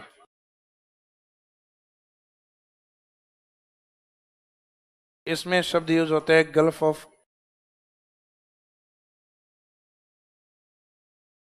ऑफ कच्छ। तो इसमें इंग्लिश शब्द है, ये टर्मिनोलॉजी दोनों जगह अलग अलग यूज होती है। एक जगह गल्फ यूज होता है और एक जगह बे यूज होता है। तो बे होता है जहां ओपन ओसेनिक पार्ट होता है, यानी खुला सागरीय भाग जो जलीय क्षेत्र होता है, वहां मुख्यतः खाड़ी के लिए शब्द यूज होगा ये वाला, बे वाला। बाकी जो खाड़ी होती है या बे होती है, उसकी जो डेफिनेशन होती है वो आपकी प्रायद्वीप के अपोजिट होती है। प्रायद्वीप किसको कहते हो आप? भारत का जैसे ये प्रायद्वीप पठार बोलते हो ना। अब ये प्रायद्वीप इसलिए क्योंकि तीन और पानी से घिरा हुआ है, अपने वेस्ट में, ईस्ट में और अपने साउथ वाले पार्ट में। इसका ये जो ज्योग्राफिकल कंडीशन है ये प्रायद्वीप है, और ये खुद क्या है? पठार। इसका इसको कहा जाता है प्रायद्वीपीय पठार। तो ये ज्योग्राफिकल लोकेशन, यानी एक ऐसा लैंड पार्ट जो तीन और वाटर कवर्ड हो, वो अपने आप में पेनिनसुलर या प्रायद्वीप के रूप में डिफाइन होता है। और इसका अपोजिट खाड़ी होता है। एक ऐसा जलीय क्षेत्र जो तीन और लैंड पार्ट से कवर हो, वो अपने आप में बे या गल्फ होता है। फर्क ये होता है, जो बे होता है वो ओपन एरिया होता है, जबकि गल्फ है वो ज्यादा संकरा एरिया होता है। तो इसका मीनिंग है कि जिसमें दोनों और धरातलीय भाग ज्यादा कवर हो और ज्यादा संकरा एरिया हो, यानी जिसकी चौड़ाई कम हो, उसको गल्फ के रूप में डिफाइन किया जाता है। बाकी जो अधिक चौड़े ओपन एरिया होते हैं उनको किसके रूप में डिफाइन किया जाता है? बे के रूप में। तो ये वाला जो बंगाल की खाड़ी वाला हिस्सा है काफी चौड़ा भाग है, इस कारण ये बे ऑफ बंगाल में काउंट होता है। तो इधर वाले गल्फ में काउंट होते हैं, gulf of Kutch, gulf of Khambhat. यानी हिंदी मीनिंग तो वैसे ही दिखाई देंगे आपको, बंगाल की खाड़ी, कच्छ की खाड़ी, खंबात की खाड़ी, इंग्लिश टर्मिनोलॉजी में पता लगता है।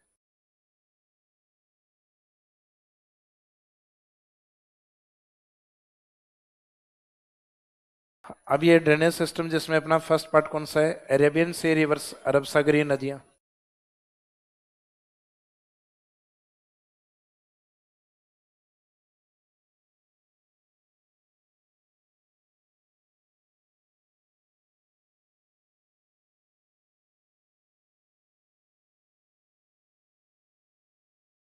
बातें नहीं करें।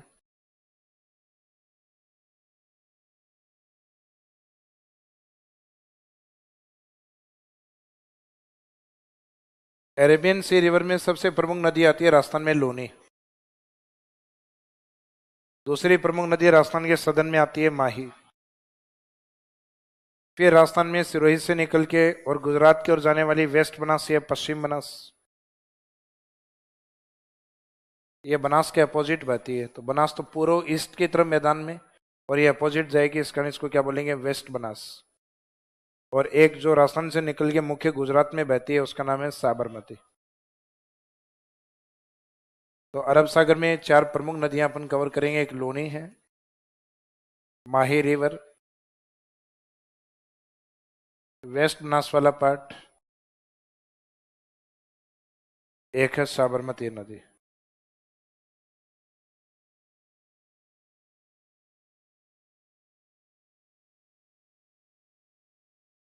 तो बीच में जो बातें कर रहे हैं बातें नहीं करें, क्योंकि ये टॉपिक ऐसे हैं जिनमें फैक्ट ज्यादा है।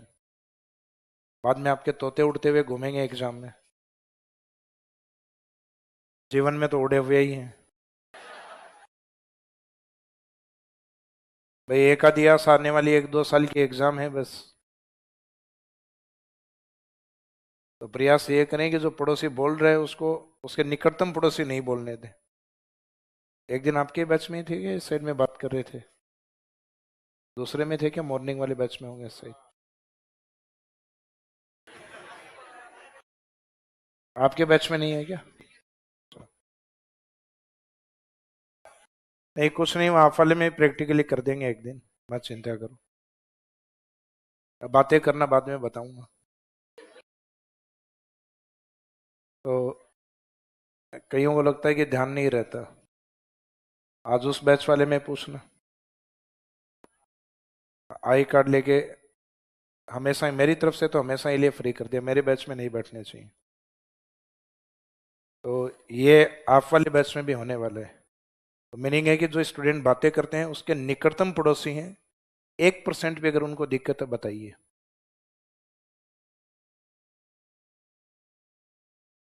आगे वो जैसा भी होगा मैं देख लूंगा उसको।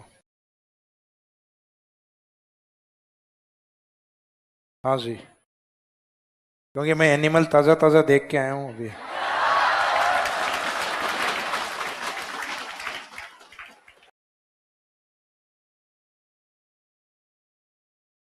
कोई भी नदी है उसका इंपॉर्टेंट पार्ट एक तो होता है उद्गम। देखो जब तक अंतः प्रवाही नदी नहीं है, इनलैंड रिवर नहीं है, तब तक हम इन सभी पॉइंट्स की बात करेंगे जो अभी लिखेंगे। जिस नदी का एक ओरिजिन पॉइंट होता है उसका एक डिस्चार्ज पॉइंट भी होता है, एक संगम भी होता है। अंतः प्रवाही नदियों में संगम की बात नहीं होती। तो इस नदी में पॉइंट की सभी पॉइंट्स की बात नहीं होगी, बाकी अरब सागर और बे ऑफ बंगाल में लगभग इन सब पॉइंट्स की बात होती है।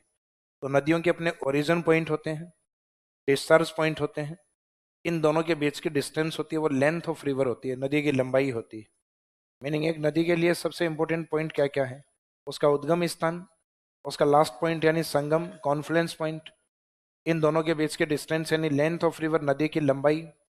नदी ये तो एक फैक्ट या डेटा होता है, नदी की लंबाई कितनी है, जैसे लूणी है 495, चंबल 1051। तो राजस्थान की प्रमुख जो 4-5 प्रमुख बड़ी नदियां हैं उनकी लेंथ अपने को ध्यान रखनी होती है। सबसे लंबी नदी राजस्थान की सबसे लंबी नदियां यही हैं, चंबल, माही, बनास, लूणी। राजस्थान की सबसे लंबी नदियां कौन सी हैं? चंबल 1051, 576, 512, 495। दो 400 प्लस, लगभग 500 के आसपास, दो 500 500 प्लस, और इन 500 500 जोड़ दोगे तो ये 1000। तो ये 1000 वाली, इसको आगे बांट लो, आगे 500 500, फिर एक 500 से 5 कम 495। तो ये एक डिसेंडिंग ऑर्डर होता है। तो लेंथ वाला जो क्वेश्चन होता है वो एग्जाम में बहुत ही कम या रेयरली पूछा जाता है। यानी जो बताया है ना, ये कोई फायदेमंद आपके लिए रहने वाला नहीं है। एक सिर्फ सेकंड ग्रेड एग्जाम होती है जिसमें लेंथ वाले ऑर्डर पूछे जाते हैं, डिसेंडिंग और असेंडिंग। यानी जो बड़ी नदियां हैं उन्हीं के घटते हुए क्रम लंबाई के अकॉर्डिंग, और उन्हीं 4 बड़ी नदियों के बढ़ते हुए क्रम। क्योंकि नदियों में या जो फिजिकल करेक्टरिस्टिक्स होती हैं उनमें छोटे का महत्व नहीं होता। शायद पहले भी मैंने बताया हूं कि अपने ऊंची पर्वत चोटियां होती हैं, छोटी नहीं होती। अपने ऊंचे पठार होते हैं राजस्थान में, छोटे पठार नहीं होते। होते तो हैं लेकिन उनको कभी कंसिडर नहीं किया जाता, लिखा नहीं जाता। लंबी नदी होती है, छोटी नदी नहीं लिखी जाती। तो विश्व की सबसे लंबी नदी कौन है? नील नदी। छोटी नदी बताओ, नहीं लिखा जाता। जैसलमेर क्या अरावली के पास में कई ऐसी नदियां जो 1-1, 2-2 किलोमीटर में दम तोड़ देती हैं। मीनिंग है कि जो बहुत लंबी डिस्टेंस तक नहीं बह पाती हैं, अपने आप में वो हैं। काकनी वाली को तो कई गाइड वालों ने लिख दिया है, इसलिए काकनी जैसलमेर में बहती है और ये राजस्थान की सबसे छोटी नदी है, और डिस्टेंस उसकी लगभग 17 या 27 किलोमीटर लिखी हुई है। तो कम नहीं है, 17-17 बहुत होती है। राजस्थान के अंदर 5-5 किलोमीटर भी बहने वाली नदियां नहीं है। यानी लगभग इनलैंड के अंदर आप लोग पढ़ते हो 10-12 नदियां, जबकि राजस्थान में इनलैंड में है 1200 नदियां। कितनी है? तो आप लोगों की जो ज्योग्राफी में प्रेजेंट है वो है 1%। 1200 नदियों में से सिर्फ 12 नदियां पढ़नी है अपने को। तो इसका मीनिंग अपनी अप्रोच नदियों में काफी कम है, क्योंकि पूरा ड्रेनेज सिस्टम एक्टिव ही नहीं है राजस्थान के अंदर। क्यों? अधिकांश हिस्से में हमारे डेजर्ट है, धाराएं निकलती हैं, कुछ दूरी पे समाप्त हो जाती हैं। कुछ धाराएं तो गांवों के नाम से हैं, कुछ लोगों ने अपने इंडिविजुअल कुछ व्यक्तित्वों के नाम से दे रखे हैं, कुछ धार्मिक नामों से नाम दिए हुए हैं।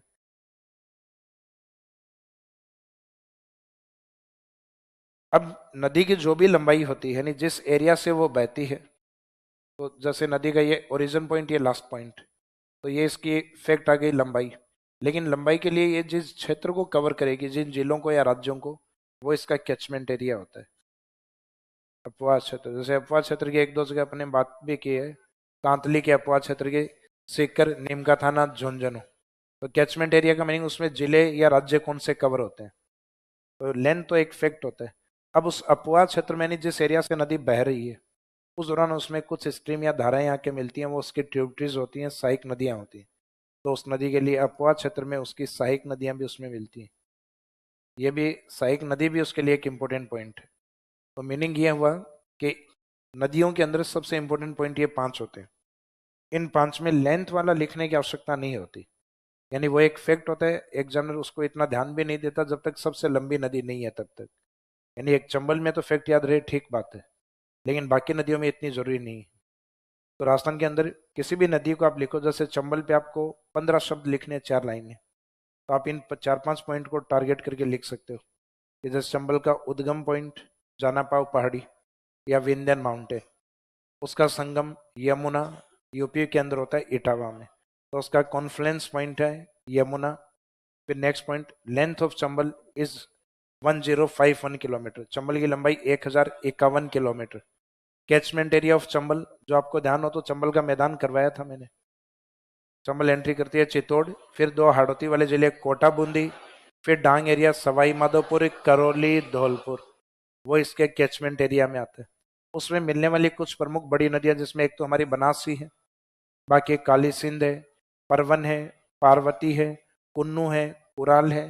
जब चंबल पढ़ेंगे बहुत सारी नदियां उसमें आएंगी, कम से कम 3 या 4 नदियों के नाम लिख के आओ। तो इसका मीनिंग किसी भी नदी में 5 इंपॉर्टेंट पॉइंट होते हैं। नदी का स्टार्टिंग पॉइंट यानी उद्गम, ओरिजन पॉइंट, लास्ट पॉइंट यानी संगम या कॉन्फ्लुएंस पॉइंट, दोनों स्थानों के बीच की डिस्टेंस या दूरी, लेंथ ऑफ रिवर।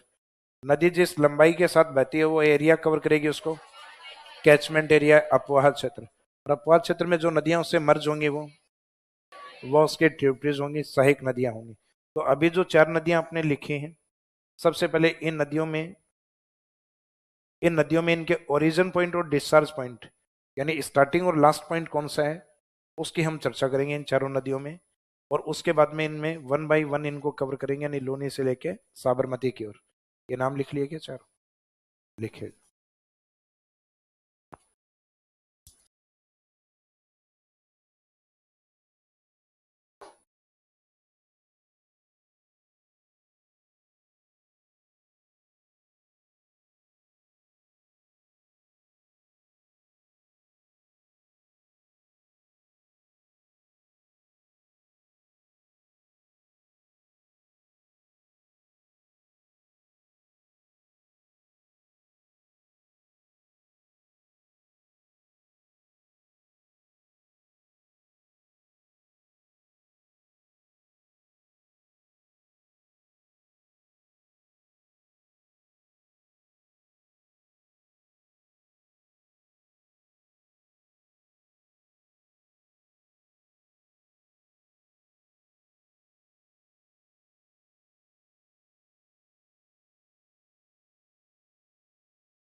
ऑनलाइन वालों को फूक की आवाज आ रही है, चाय की मलाई हटा रहा हूँ उसकी,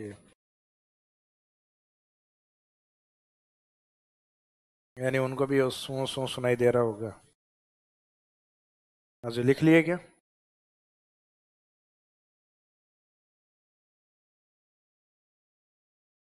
चाय पीने तो खान दोगे, 1500 जने एक नजर देख रहे हो।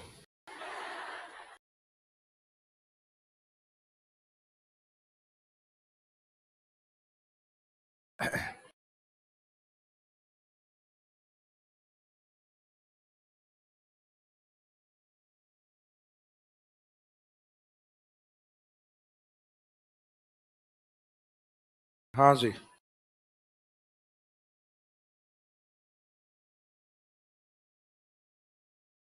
राजस्थान में जो अरावली वाला जो पार्ट है,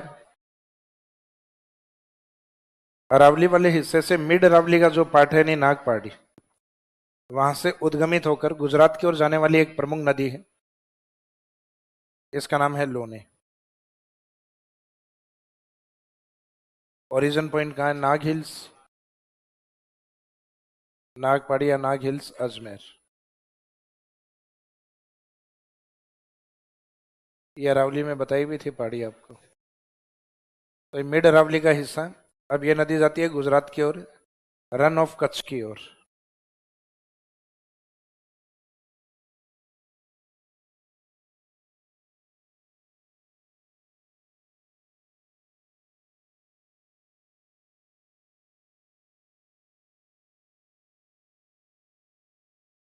खास बात क्या है कि राजस्थान में तो अरब सागर नहीं है।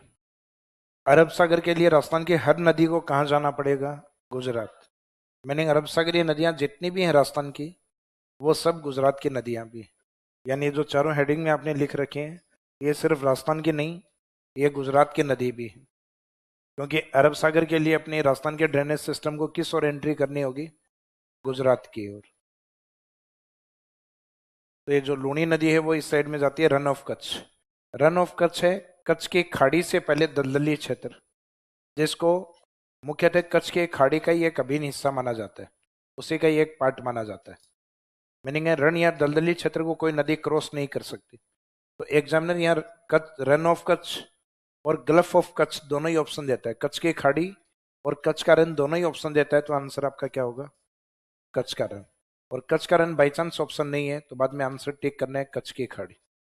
इसका मीनिंग गलत दोनों में से कोई नहीं है, लेकिन दोनों ऑप्शन में हो तो ज्यादा ठीक क्या है?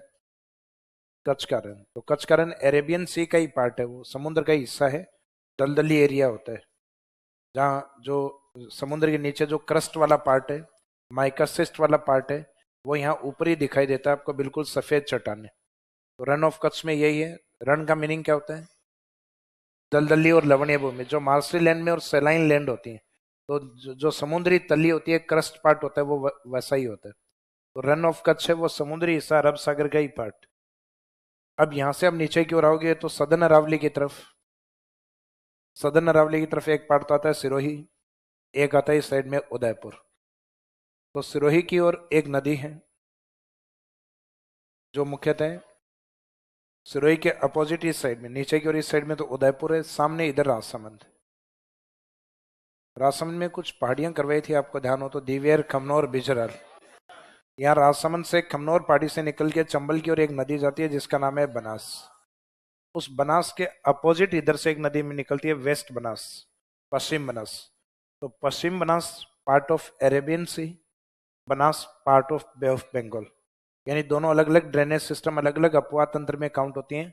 बनास बंगाल की खाड़ी में काउंट चंबल के साथ, और पश्चिमी बनास आती है अपने अरेबियन सी की ओर। तो अभी बनास नहीं, वेस्ट बनास वाला पार्ट कवर करेंगे सिरोही से। और इस ओर जो रन ऑफ कच्छ है, उस रन ऑफ कच्छ के साउथ ईस्ट की ओर इस साइड में एक रन ऑफ कच्छ का एक छोटा पार्ट है जिसको कहा जाता है लिटिल कच्छ।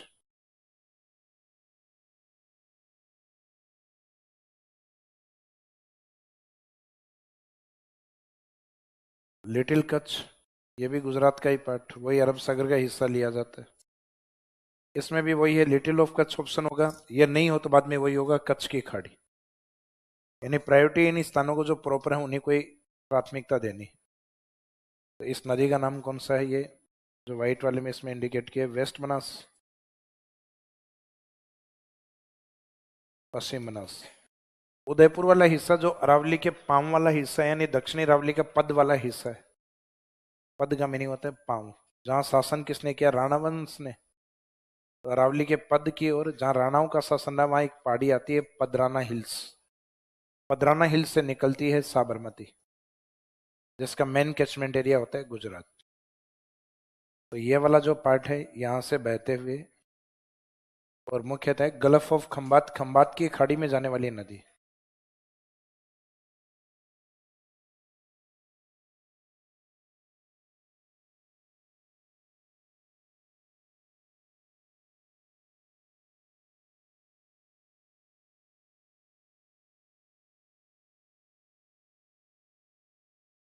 खंबात की खाड़ी, तो खंबात की खाड़ी में भी ब्रैकेट में वही लिखना है गुजरात, क्योंकि इन सब में गुजरात ही लिखा जाएगा। तो ये वाली जो नदी है उदयपुर से निकलने वाली, ये पदराना हिल्स।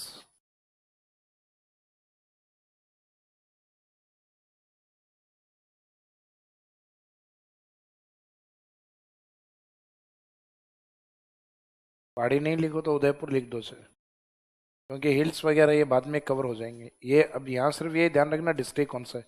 ये मध्य अरावली से, ये दो सदर्न अरावली से। वेस्ट बनास निकलती है यहाँ से सिरोही से। लोकेशन बाद में लिखवा देंगे, इसमें नया स्यानवारा है, नया स्यानवारा की पहाड़ियाँ। तो अभी यहाँ सिरोही याद रखिएगा। अभी जो अरब सागर में चार नदियां आपने हेडिंग में ली थी, उसमें से एक नदी ऐसी है जो अरावली से ओरिजिनेट नहीं होके विंध्यन से आती है, एमपी से, वह है माही। माही का ओरिजिन है वो इस साइड में विंध्यन माउंटेन के अंदर, विंध्यन पर्वतमाला के अंदर एक पहाड़ी होती है अमरेरू हिल्स। अमर शब्द से याद रखिएगा, अमर से अमरेरू हिल्स।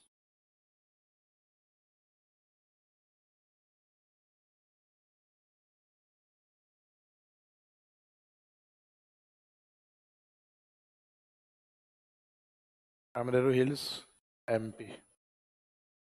मध्य प्रदेश, मध्य प्रदेश में एक डिस्ट्रिक्ट आता है जिसका नाम है धार।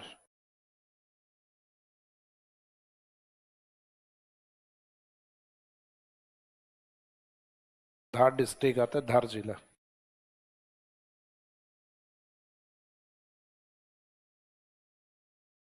अमरेरू हिल से जो ड्रेनेज सिस्टम एक्टिव होता है, यानी जो बारिश का पानी होता है वो एक झील बनाता है। फॉर एग्जाम्पल अपने जयपुर में नारगढ़ पहाड़ियों का नाम सुना आपने? नारगढ़ पहाड़ियों पे जो बारिश होती है वो नीचे की ओर आती है और उस पर एक झील बनती है मानसागर। मानसागर का आगे का पानी का जो फ्लो है वो है जो अपनी कोचिंग के पास में नाला निकलता है ना, अमानिसा का नाला, द्रव्यवती नदी। तो ये द्रव्यवती नदी का ओरिजिन है मानसागर झील। तो मानसागर झील में ऊपर जो पानी आता है पहाड़ी नारगढ़, वो पानी क्या है? द्रव्यवती। तो इसका मीनिंग वो बारिश का पानी होता है जो मानसागर झील के बाद में एक ड्रेनेज सिस्टम का रूप लेता है, एक नदी का रूप।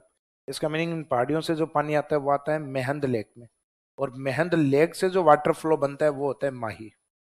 तो मध्य प्रदेश में अमरेरू जो पहाड़ी, तो अमरेरू तो एक पर्वतमाला का हिस्सा है। जैसे नाग पहाड़ी है वो किसका हिस्सा है? अरावली का। तो सेम ये अमरेरू हिल्स है, ये विंध्यन माउंटेन का पार्ट। तो अमरेरू तो वहाँ की पहाड़ियों का नाम है, बाकी माउंटेन विंध्यन है, और उसमें जो लेक या झील बनी होती है उस झील का नाम है मेहंद, मेहंद लेक।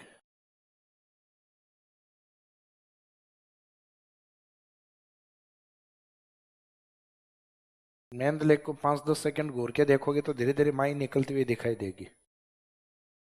मैं और है स्टार्टिंग के दो शब्द किससे मैच होते हुए हैं? माही से।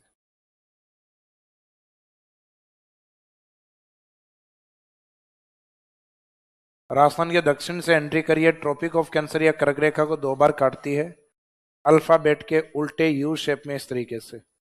एक बार ऊपर जाते टाइम और एक बार नीचे आते टाइम। दोनों बार राजस्थान में ही काटती है। एग्जाम में नहीं पूछा होता लेकिन फिर भी बता रहा हूँ। बाद में पूछते हो कि सर ये कहाँ काटती है।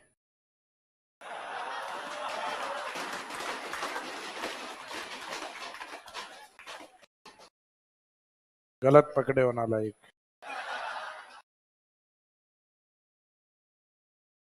ये वाला जो पार्ट है, ये वाला सदन वाली है माही। एक तो एग्जाम में इनकी शिफ्टिंग अगर पूछी जाए north to south, as it is answer होता है। लूनी पहले ऊपर होती है, उसके नीचे वेस्ट बनास, उससे नीचे साबरमती, और उससे नीचे होती है माही रिवर। तो अभी जो 4 नदियां अरेबियन सी में बताई उनको याद रखने का तरीका ये होता है, जब भी याद करो कि पहले अरावली का डायग्राम बना के फिर इनको याद रखना है कि अरावली के कौन कौन से पॉइंट को टारगेट करना है। तो एक तो मिड अरावली अजमेर वाले पॉइंट को, नाग हिल्स। सदर्न अरावली में एक तो सिरोही और एक उदयपुर, और एक पॉइंट जो अरावली में नहीं है विंध्यन में है। तो इस साइड में जो विंध्यन माउंटेन है, उस विंध्यन माउंटेन में एक पहाड़ी आती है अमर के नाम से।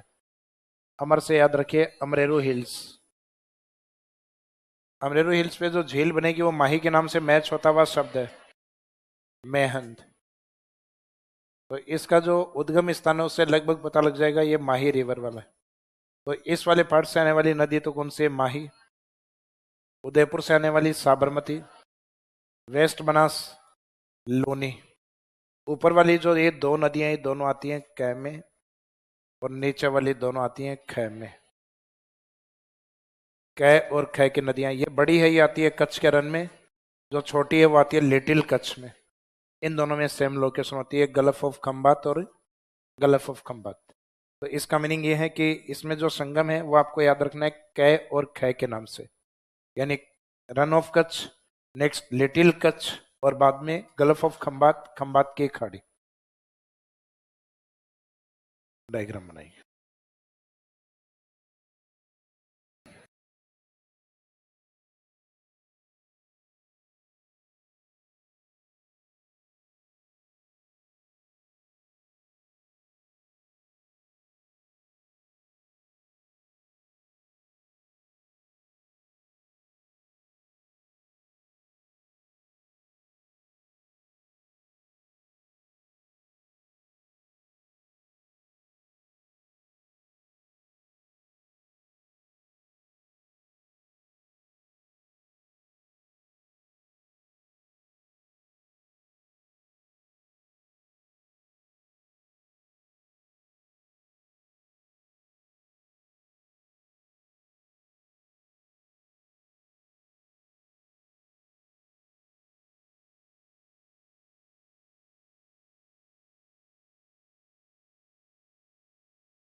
अजमेर नागपाड़ी वाली है रन ऑफ कच्छ, कच्छ का रन।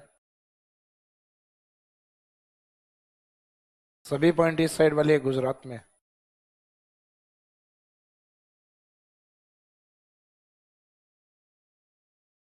फिर अजमेर से नीचे की ओर आओगे इस साइड में सिरोही, सिरोही से आने वाली जो नीचे की ओर वेस्ट बनास, पश्चिमी बनास ये आते हैं लिटिल कच्छ में। फिर नेक्स्ट पदराना हिल्स, ये वाली है साबरमती, जो पिंक कलर में अपने इंडिकेट कर रखी है साबरमती। और फिर लास्ट में जो येलो कलर में नीचे वाली है ऊपर वाली लूनी है, ये माही। माही में origin point Mehad lake Amareru hills MP. District उसमें आता है धार डिस्ट्रिक्ट। जैसे एमपी से राजस्थान की वैसे तो कई नदियां हैं, लेकिन दो प्रमुख बड़ी नदियां आती हैं, एक चंबल और एक माही। माही का डिस्ट्रिक्ट होता है धार, और चंबल का डिस्ट्रिक्ट होता है जो इंडिया में जो स्वच्छता रैंक जो क्लीनिंग जो होता है ना अपना सर्वे, उसमें लगभग टॉप रैंक में, फर्स्ट रैंक में होता है इंदौर, जिसको लगभग हर दिन सुबह देखते हो आप पोहे की रेडी पर, इंदौर के प्रसिद्ध पोहे। पोहे वाले होते हैं ना वो ज्यादातर अपने ऊपर लिख के रखते हैं इंदौर के प्रसिद्ध पोहे। इंदौर तो जाके कहाँ देखोगे हर दिन सुबह। तो इंदौर ओरिजिन पॉइंट रहेगा जानापाव पहाड़ी चंबल का। और जब धार जिले की बात होगी तो इसका मीनिंग ओरिजिन पॉइंट किसका है, माही का। तो एमपी से दो प्रमुख जिले हैं जहां से नदियां आती हैं, इंदौर और धार डिस्ट्रिक्ट। तो धार से तो किसकी धारा, माही की, और इंदौर से चंबल।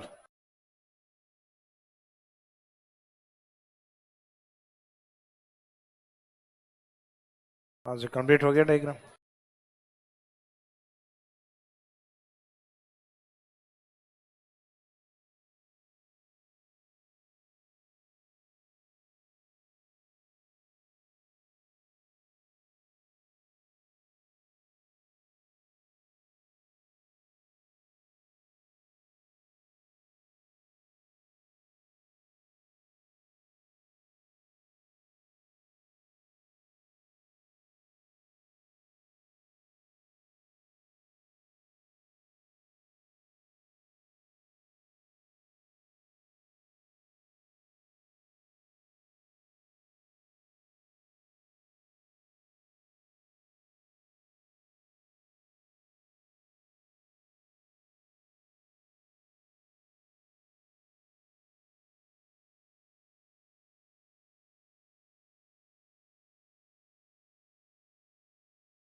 अब देखो इसमें क्वेश्चन इस तरीके से पूछे जाते हैं कई बार इन्हीं चारों नदियों में से कि अरेबियन सी रिवर में वो नदी जो मध्य अरावली का हिस्सा है, मध्य अरावली मीनिंग अजमेर।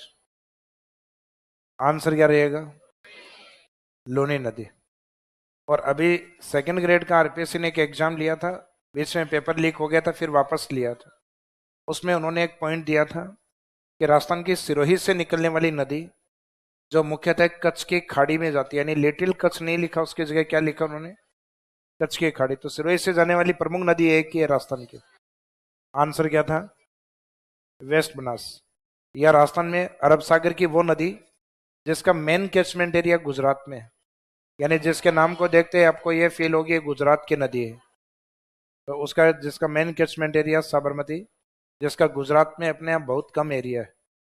जो आगे हम फैक्ट या डेटा पढ़ेंगे तो उसमें अपने सामने आएगा कि राजस्थान में केवल 45 किलोमीटर, अपनी टोटल लेंथ 400 प्लस है वैसे तो, लेकिन राजस्थान में केवल 4-5 किलोमीटर है। 4-5 का मीनिंग 45। पश्चिमी बनास राजस्थान में लगभग 50 किलोमीटर।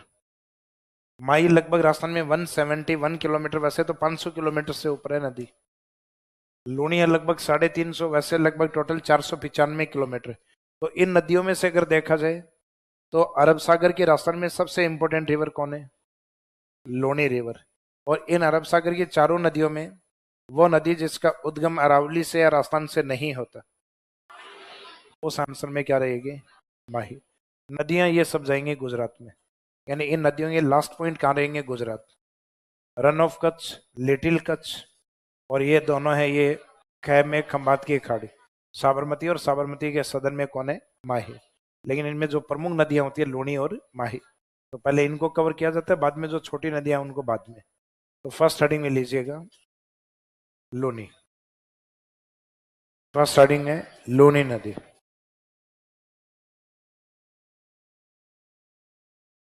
तो लूनी नदी के बारे में कम से कम 2 पॉइंट अब आपको पता है। एक तो इसका ओरिजिन पॉइंट आपको ध्यान है,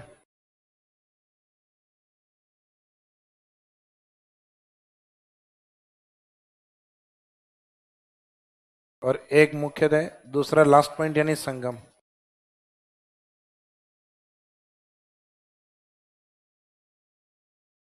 तो उद्गम में तो क्या रहेगा इसमें? नाग हिल्स, नाग पहाड़ी।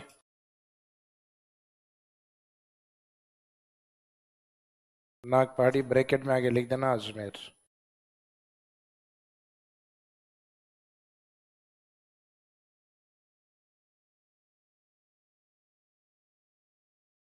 संगम इसमें रन ऑफ कच्छ।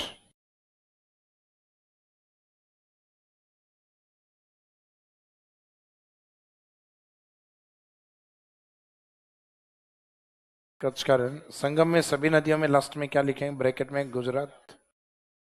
अब इस ओरिजिन पॉइंट से और इस डिस्चार्ज पॉइंट के बीच की जो डिस्टेंस है वो है लेंथ ऑफ रिवर, नदी की लंबाई।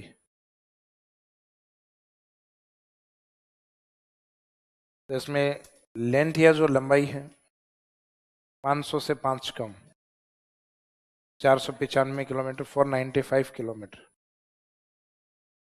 इसके आगे ब्रैकेट में लिखना लेंथ इन राजस्थान, राजस्थान में लंबाई 350 किलोमीटर।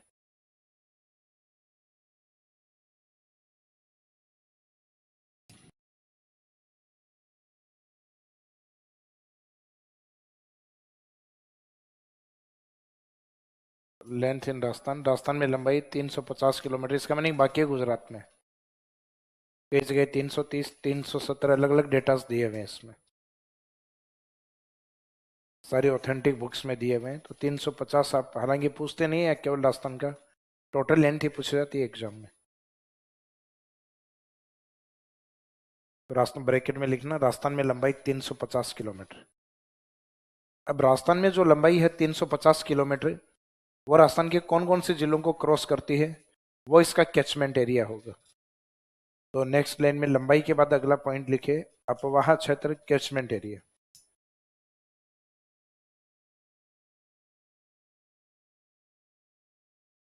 कैचमेंट एरिया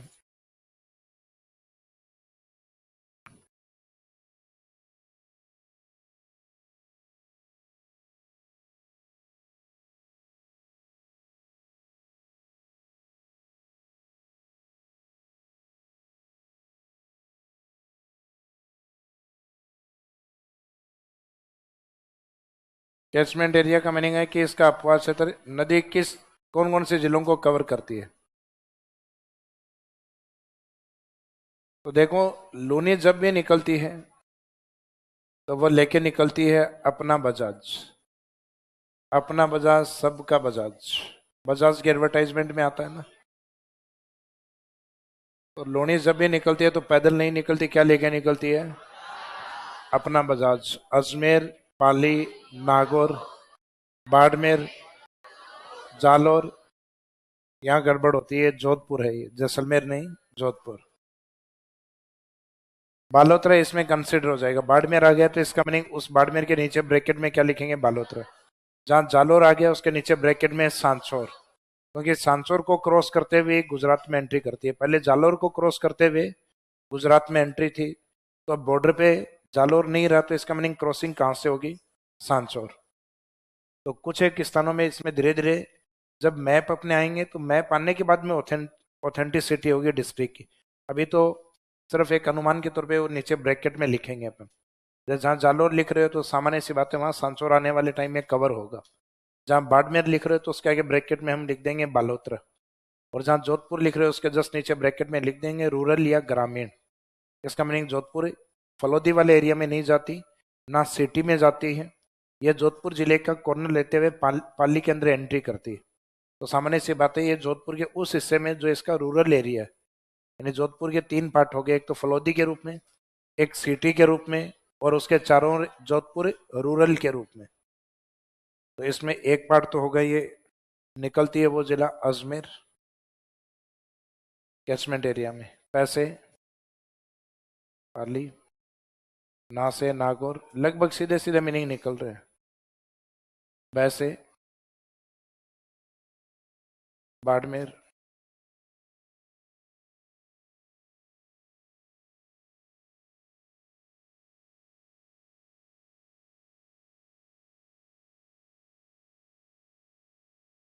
इसके बाद में जालोर, ब्रैकेट में लिख देना सांचौर। जैसे जोधपुर, जोधपुर ब्रैकेट में लिख दीजिए आगे ग्रामीण।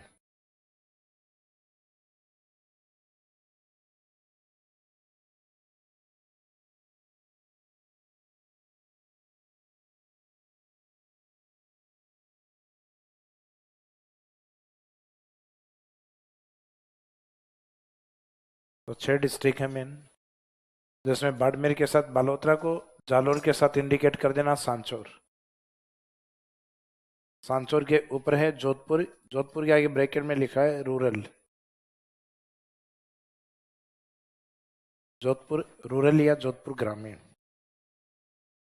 क्योंकि तो जोधपुर तो अब कोई जिला ही नहीं है ना, डिवाइड हो गया है फ्लोदी के रूप में, जोधपुर सिटी और जोधपुर रूरल एरिया के रूप में। अब ये जो इसका कैचमेंट एरिया है, अभी देखो जब तक जिलों की सीमाएं तय नहीं होंगी तब तक कैचमेंट एरिया पुराने वाले के अकॉर्डिंग ही पूछेंगे। या तो पूछेगा नहीं एग्जामिनर समझदार है तो, और समझदार नहीं है और पूछना चाह रहे तो बाद में पुराने वाला पैटर्न। तो जब तक सीमाएं तय नहीं हुई तब तक नए जिले नहीं लिखे जाएंगे। लेकिन ये तय है कि लगभग जब लिखे जाएंगे तो इसमें जो नीचे वाले पार्ट है ये चेंज रहेंगे। फिर तो जालोर की जगह हो सकता है जालोर कंप्लीट ही हटके किस में आ जाए, सांचौर। लेकिन लूनी का जो ज्यादातर एरिया वो जालोर में ही है, तो ये तय है कि जालोर में भी कैचमेंट एरिया रहेगा इसका, और ये तय है सांचौर आएगा। और लूनी बालोतरा में पहुंचकर, यानी पंचपदरा के पास में जगह है, लगभग 10-15 किलोमीटर दूर पंचपदरा है। बालोतरा की जो लैंड है वो सेलाइन लैंड है, क्योंकि रन ऑफ कच्छ के काफी नजदीक है। फिर ये तो ये बाड़मेर से और आगे जालोर का बॉर्डर है वो लगभग रन ऑफ कच्छ वाले एरिया के टच में है। तो यहाँ के लैंड में सेलिनिटी बहुत ज्यादा है, भूमि के अंदर लवणीयता काफी अधिक है। तो यहाँ बालोतरा में पहुंच के लूनी खारी होती है, जहाँ इसमें सेलाइन प्लांट या हेलोफाइट प्लांट पाए जाते हैं। लूनी बेसिन की विशेषताओं में लिखवाए हुए हैं आपको कि इसके एक तो रन होता है नेहड़ का रन जो जालोर की ओर, और एक इसमें हेलोफाइट प्लांट या लवणोद्भिद पादप जो कि इसमें मुख्यतः बाड़मेर बालोतरा की ओर पाए जाते हैं। तो इस बालोतरा का भी अपना इंपॉर्टेंस है। लूनी का पानी इसके बाद में खारा रहता है, इससे पहले मीठा रहता है। तो इस कारण कहते हैं इसको half fresh river and half brine river, आधी मीठी और आधी खारी नदी। इसको लवणवती भी, हालांकि इसका जो लोकल नाम जो अपन यूज करते हैं लूणी, णी, तो गाँव के अंदर नमक को कहते हैं लूण, लूण या नमक।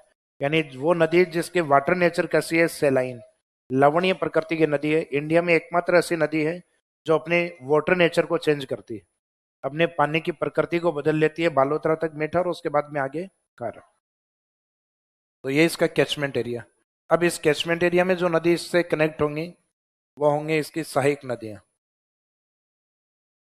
तो नेक्स्ट लिखिए सहायक नदियां।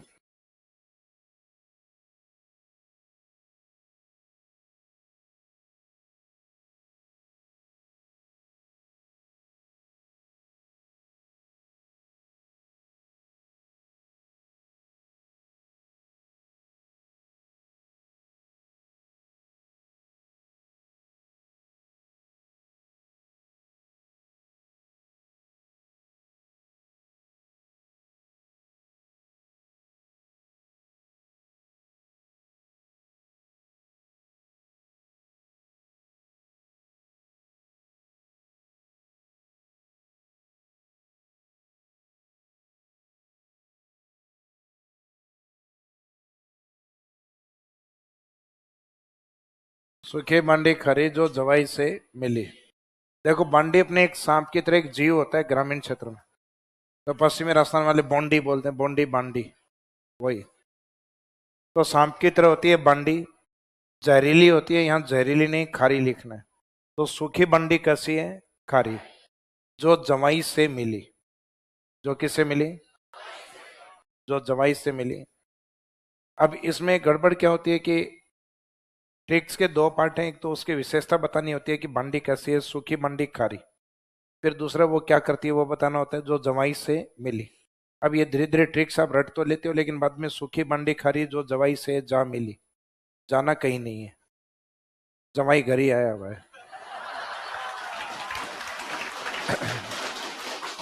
तो इसमें सूखी का सूखी का मीनिंग क्या रहेगा, सूखड़ी। बांडी एज इट इज नाम है नदी का, यानी लगभग नाम सीधे ही निकलेंगे। इसमें बांडी रिवर एज इट इज नदी का नाम है एक खारी। जो में है जोजड़ी। लूणी की ज्यादातर सहायक नदियों में डी शब्द लास्ट में है, एक कुकड़ी को छोड़कर। बाकी राजस्थान में जितनी भी डी हैं वो लूणी में ही है, कुकड़ी के अलावा।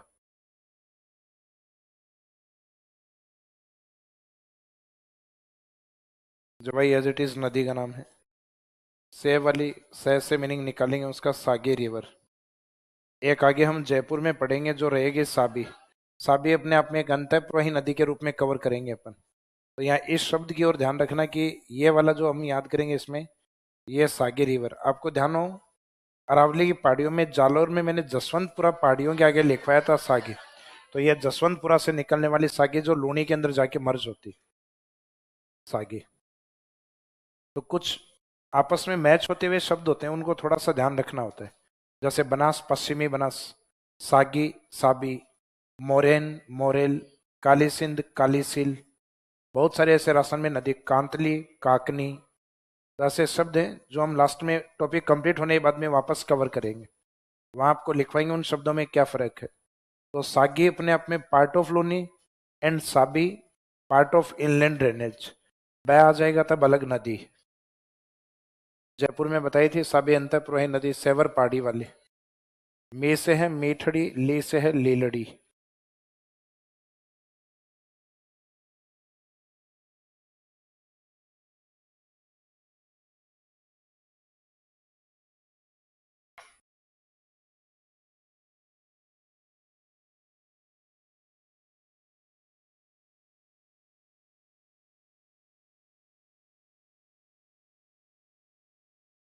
सूखड़ी रिवर, बांडी रिवर,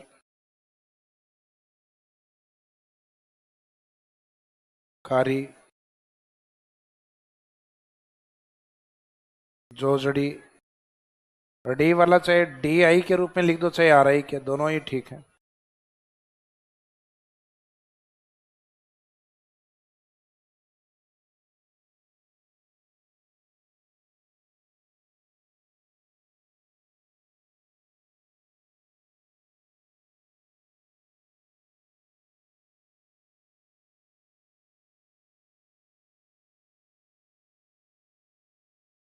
लीलड़ी रिवर, और लास्ट में एक प्लस और करनी है इसमें। जो इस ट्रिक से बाहर घूम रही है चूहिया, उसका नाम है गुहिया। तो ये बांडी को देखते बाहर कौन भाग गई, क्योंकि बांडी सांप की तरह होते हैं, सांप किसको निपटाता है, चूहे को। तो इसमें एक गुहिया शामिल होती है।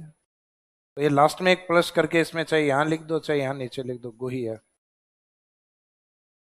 गुहिया रिवर, चूहिया मत लिख देना।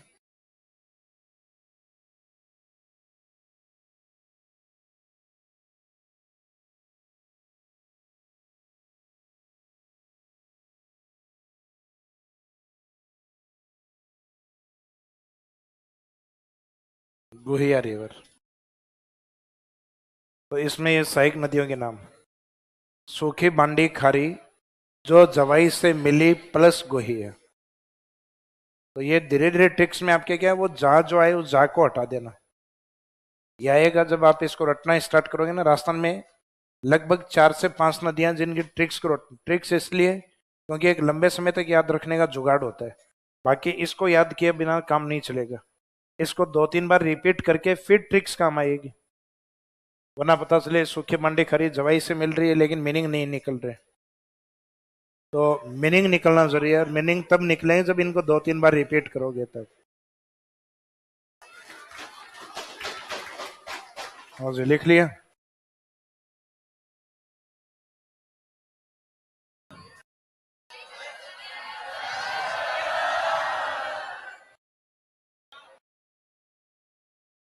देखो आप लोग नहीं बोलोगे 7:10 पे छोड़ दूंगा, बोलोगे 7:15 पे छोड़ूंगा।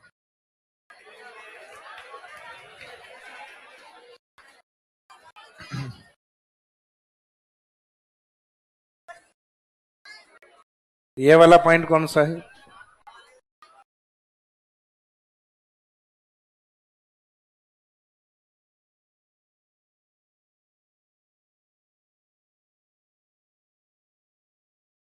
नाग हिल्स वाला पार्ट है अजमेर। नाग पहाड़ियों से जब लूनी निकलती है या उद्गमित होती है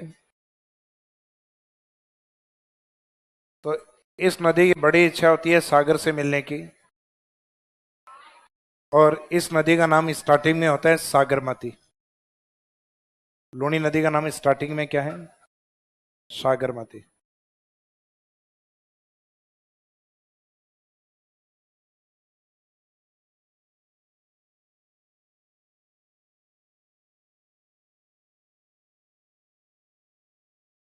इस सागरमती को यहाँ के अजमेर की पहाड़ियों की एक लोकल नदी मिलती है।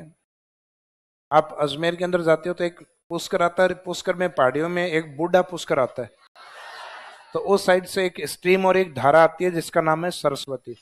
वैसे तो एक नाला ही होता है लेकिन उसको नदी बोला गया। तो सरस्वती ये राजस्थान की मुख्य नदी नहीं है। मुख्य नदी है वो तो डेजर्ट की ओर है, जिसपे आपने पढ़ा था ना जलपट्टी, वो अलग सरस्वती रही हुई है। जबकि ये अजमेर के पहाड़ियों का एक नाला होता है जिसका नाम क्या है? इसमें भी ये सरस्वती नदी के नाम से ये अजमेर से निकल के अजमेर पहाड़ियों में ही समाप्त हो जाती है। जैसे ये सरस्वती सागरमती के साथ मर्ज होती है सै और सै, तब जाके बनती है लूनी। तब उसके बाद इसका नाम क्या होगा? उसके बाद में इसका आगे नाम रहेगा लूनी रिवर। इसका मीनिंग स्टार्टिंग में ओरिजिन पॉइंट पे इसको क्या बोलते हैं? सागरमती। जैसे गंगा नदी भी अपने ओरिजिन पॉइंट से गंगा नहीं है, स्टार्टिंग में भागीरथी है। आगे जब अलकनंदा मिलती है उससे देवप्रयाग में, तब देवप्रयाग के आगे उसका नाम क्या होता है? गंगा। तो सेम वैसे ही है, लेकिन पहाड़ियां यहाँ वही है, नाग पहाड़ियां। तो नाग पहाड़ियों में इसका नाम चेंज हो जाता है, लेकिन कौन सी नदी के बाद? सरस्वती नदी के बाद। सरस्वती नदी के बाद जब लूनी होती है तो लूनी में राइट साइड से केवल एक ही नदी मिलती है। लूनी का राइट साइड होगा, लूनी का फेस गुजरात की तरफ है तो उस साइड में देखना पड़ेगा गुजरात की, और इस साइड में तो उसका राइट साइड है इधर बॉर्डर की तरफ, और उसका लेफ्ट साइड है अरावली की तरफ। और लूनी में राइट साइड से आने वाली एक ही नदी मानी जाती है नागौर की जोजड़ी रिवर। तो अब आप कहोगे सर अभी सरस्वती भी तो बताया था, सरस्वती लूनी में नहीं है, सागरमती में। लूनी बनने के बाद इसमें राइट साइड से केवल एक ही नदी है। इसका मीनिंग बाकी जितनी भी नदियां वो इसमें लेफ्ट साइड से, यानी अरावली वाले पार्ट से। तो लूनी के अंदर इस साइड में नागौर की ओर से आने वाली जो नदी है जिसका नाम है जोजड़ी। नागौर के पोंडलू विलेज गांव का कोई महत्व नहीं है। जोजड़ी नदी का जो पहला शब्द है जो जोधपुर में आके मिलती है, यानी इससे डिस्ट्रिक्ट होगा जो से जोधपुर, ये जोधपुर वाले पॉइंट में इसमें मिलेगी। आती कौन से डिस्ट्रिक्ट से? नागौर। तो जोजड़ी दो तरीके से अपवाद माना जाता है कि लूनी की वो सहायक नदी जो राइट साइड से आती है, एकमात्र नदी, तो राइट साइड में जोजड़ी।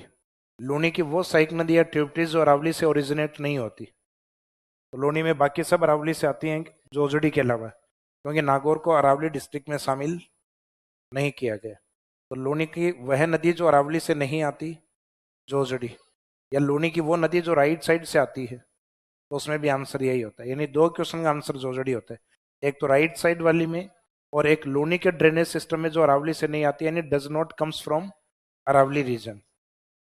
इसका मीनिंग बाकी सब अरावली से आती है और लूनी के बाकी सब लेफ्ट से आती है, और ज्यादातर पाली से आती है। तो पाली की ओर से आने वाली जो प्रमुख नदी है उसमें एक जोधपुर में आके मिलती है, जैसे जोधपुर में एक तो ये वाली जो से जोधपुर, और एक इसके आगे मिलती है बांडी, बांडी रिवर।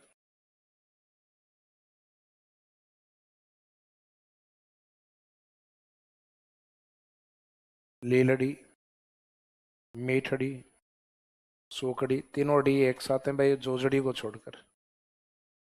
इस साइड में नीचे की ओर घूम रहा है इधर जवाई, जवाई से आके मिलती है खारी।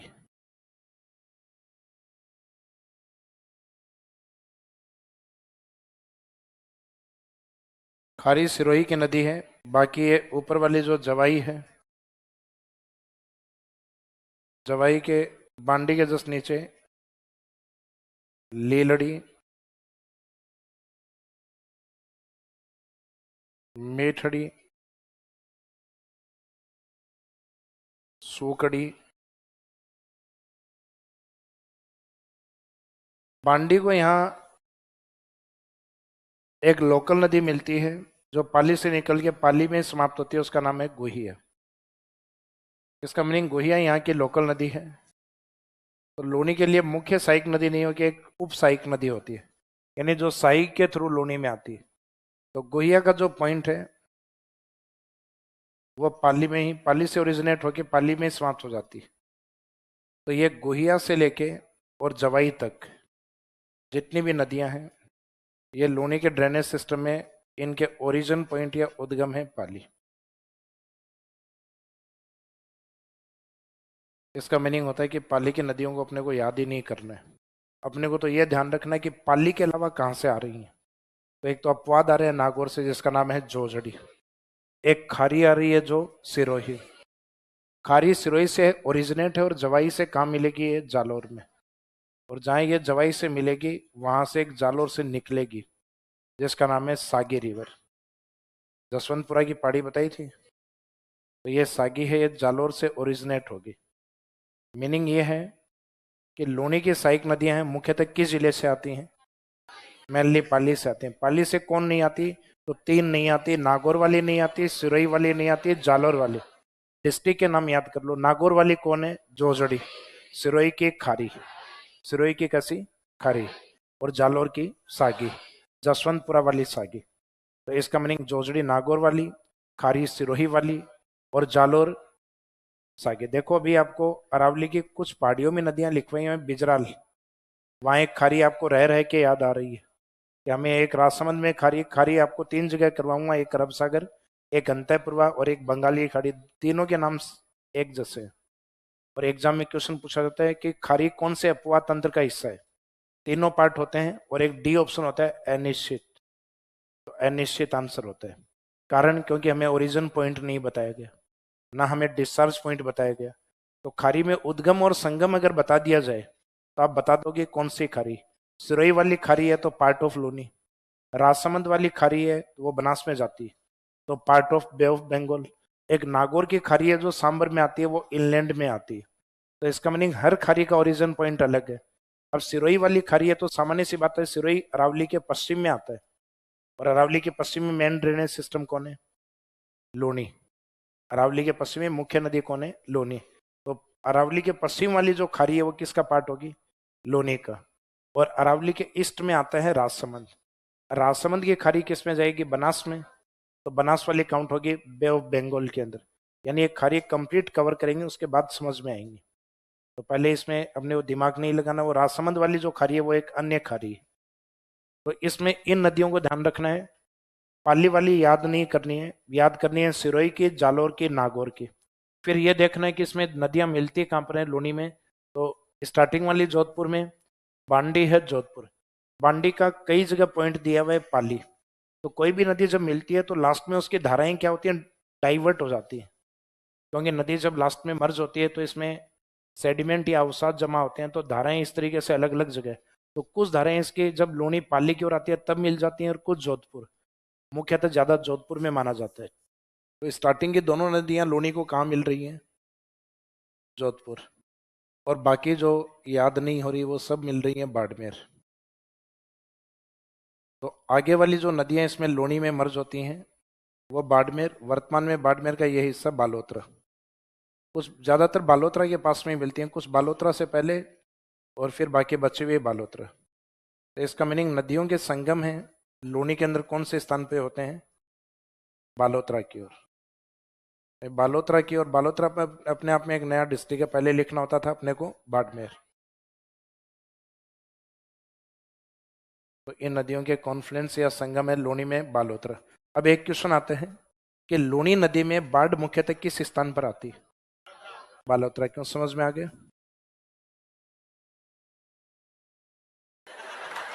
इतनी सारी नदियां एक साथ आके मिलेंगी, लूनी का कैचमेंट एरिया छोटा पड़ेगा और उससे नदियों पानी बाहर होगा। पानी बाहर होने का मीनिंग है लूनी में फ्लड या बाढ़ आना। तो लूनी में अधिकांश नदियां हैं वो किस जिले में मिलती हैं? बालोतरा यानी पुराने बाड़मेर के अंदर। तो मर्ज में सिर्फ दो ही जो संगम पॉइंट या जो नदियां मर्ज होती हैं उसमें दो ही जिले याद रखने हैं। एक तो जोधपुर, जोधपुर वाली दोनों नदियां याद कर लो। जोधपुर में एक तो जो से है, जोजड़ी जोधपुर, एक बांडी है जोधपुर। बाकी आपको याद नहीं है वो सब कहाँ मिलती हैं? बालोतरा। लेकिन एक ये याद रखना है कि दो नदियां डायरेक्ट लूनी की ओर नहीं जाती। जैसे जवाई खारी को नहीं जाने देगा तो जवाई निपटाएगा खारी को, बांडी निपटाएगी चुईया को। जैसे बांडी सांप की तरह ही होता है ना, तो सांप किसको खा जाता है? चुईया को। तो बांडी किसको निपटाएगी? गोइया को। और जवाई किसको? खारी को। तो ये ऊपर नीचे वाली नदियां जो दो हैं, गोइया और ये नीचे वाली खारी, ये डायरेक्ट है, ये जवाई के पास इनको नहीं जाने देंगे। तो गोइया तो पाली से, पाली में ही समाप्त हो गई, किसमें? बांडी में। और ये सिरोही से चंद्रावती से निकल के जबालीपुर में समाप्त, और जहां समाप्त होती है वहां से एक नदी निकलेगी, सागी। तो इसका मीनिंग खारी सिरोही से जालोर में समाप्त, फिर जालोर से निकलने वाली सागी।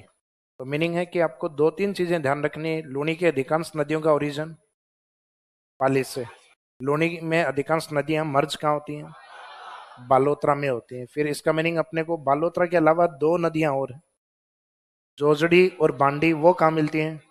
तो संगम अपने को दो नदियों को याद रखने हैं, बांडी के और जोजड़ी के, जो जोधपुर में मिलती हैं। बाकी याद ही नहीं करने के, बाकी के सब के आंसर क्या है? बालोतरा। पाली से कौन सी नदी आती है? ध्यान नहीं रखना। पाली के अलावा कौन कौन सी बच गई वो ध्यान रखना है। तो नागौर वाली, सिरोही वाली, जालोर वाली। नागौर जोजड़ी, सिरोही खारी, और जालोर की सागी रिवर। तो ये दो तीन पॉइंट इसमें इंपॉर्टेंट है। और ओरिजिन पॉइंट पे इसको क्या बोला जाता है? सागरमती। सागरमती को मिलती है सरस्वती, फिर बनती है ये लोनी। डायग्राम समझ में आ गया? ये डायग्राम बनाइए, नहीं समझ में आया तो भी बनाइए, क्योंकि सबको जीवन में एक दिन में समझ में नहीं आता है, समय के साथ आता है।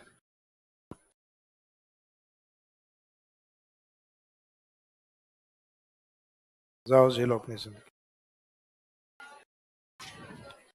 डायग्राम वापस नहीं बनाऊंगा, ये ध्यान रखना।